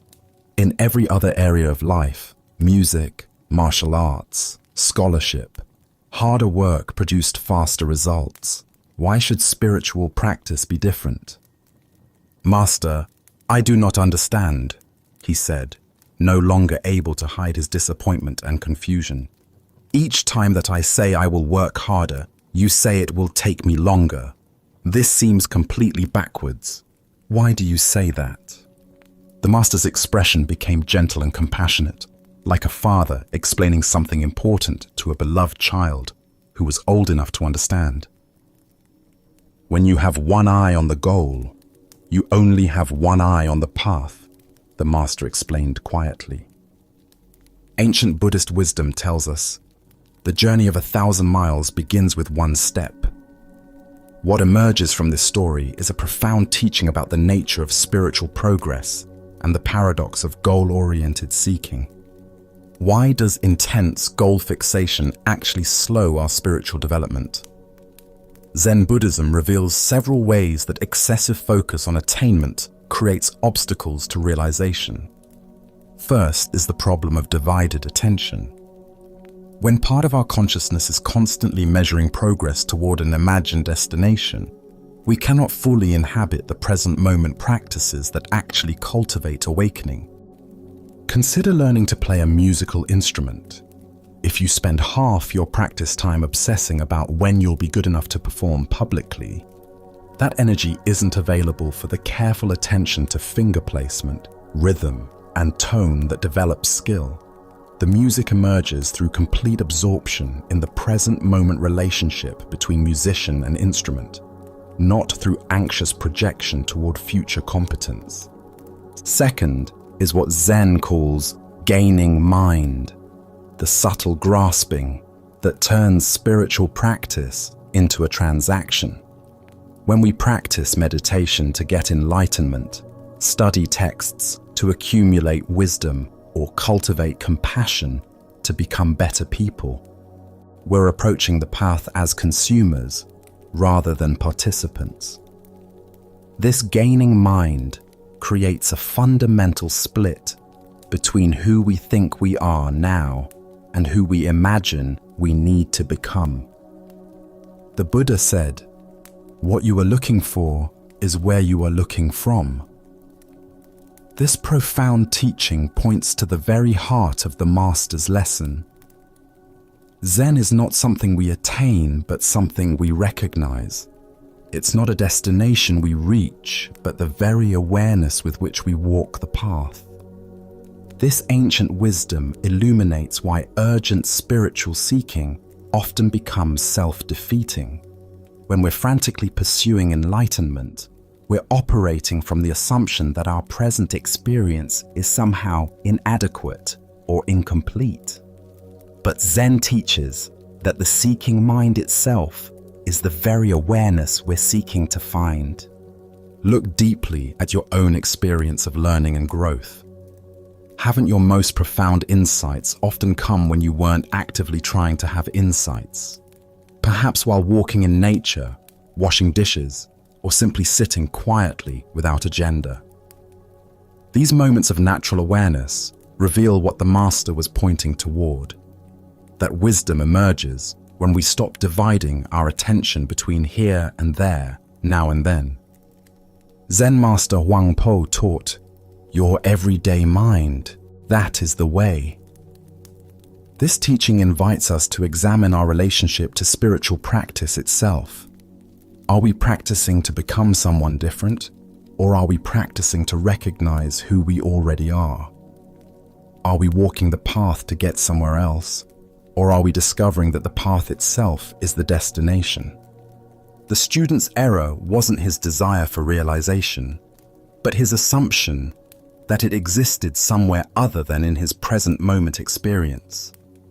Each time he proposed working harder, he was actually moving further from the natural awareness that practice reveals. Like trying to catch your own shadow by running faster, the more urgently you chase it, the more it seems to flee. In Zen practice, we cultivate what's called just sitting. Meditation without gaining mind, without agenda, without dividing attention between practice and goal. This doesn't mean we become passive or lose our dedication. Instead, we bring wholehearted attention to each moment of practice, allowing insights to emerge naturally rather than forcing them through willful effort. Consider how this teaching might apply to other areas of your life. Perhaps in relationships, where trying too hard to be loved often pushes others away, or in creative work, where forcing inspiration typically produces stilted results, while relaxed attention allows natural creativity to flow. Tonight, as you notice your mind racing toward imagined destinations, the person you want to become, the peace you want to find, the understanding you want to achieve, can you remember the Master's teaching? Can you gently return both eyes to the path, discovering that the journey itself contains everything you thought you were seeking at its end? Buddha spoke of this when he said, "There is no way to happiness. Happiness is the way."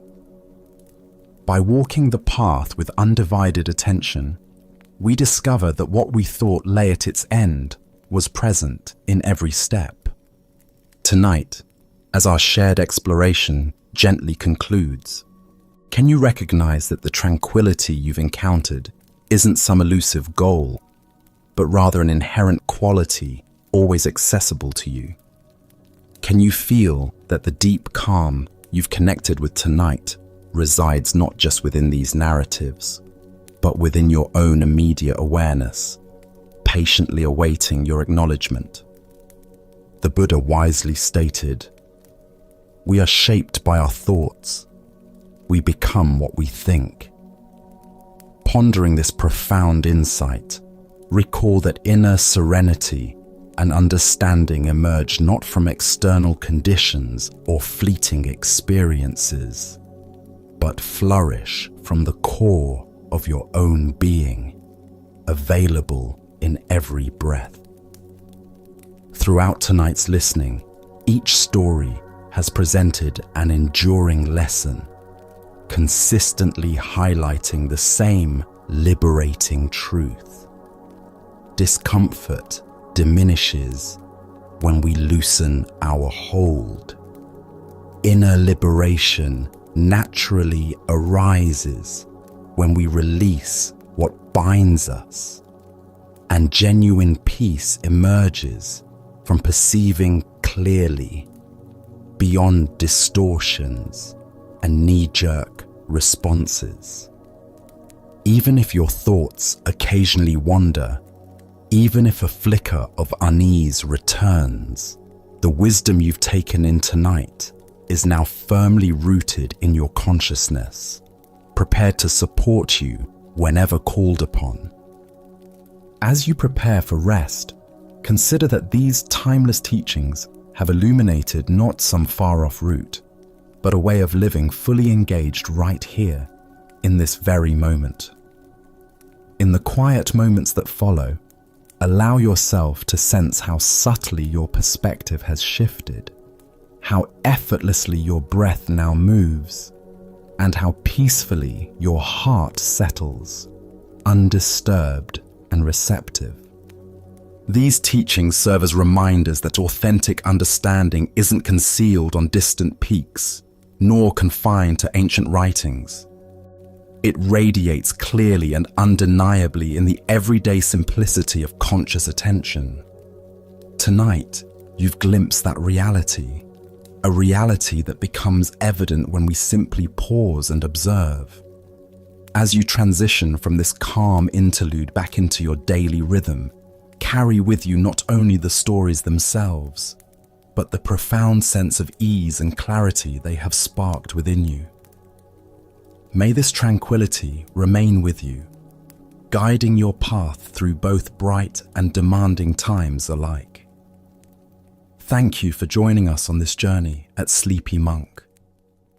Sleep well.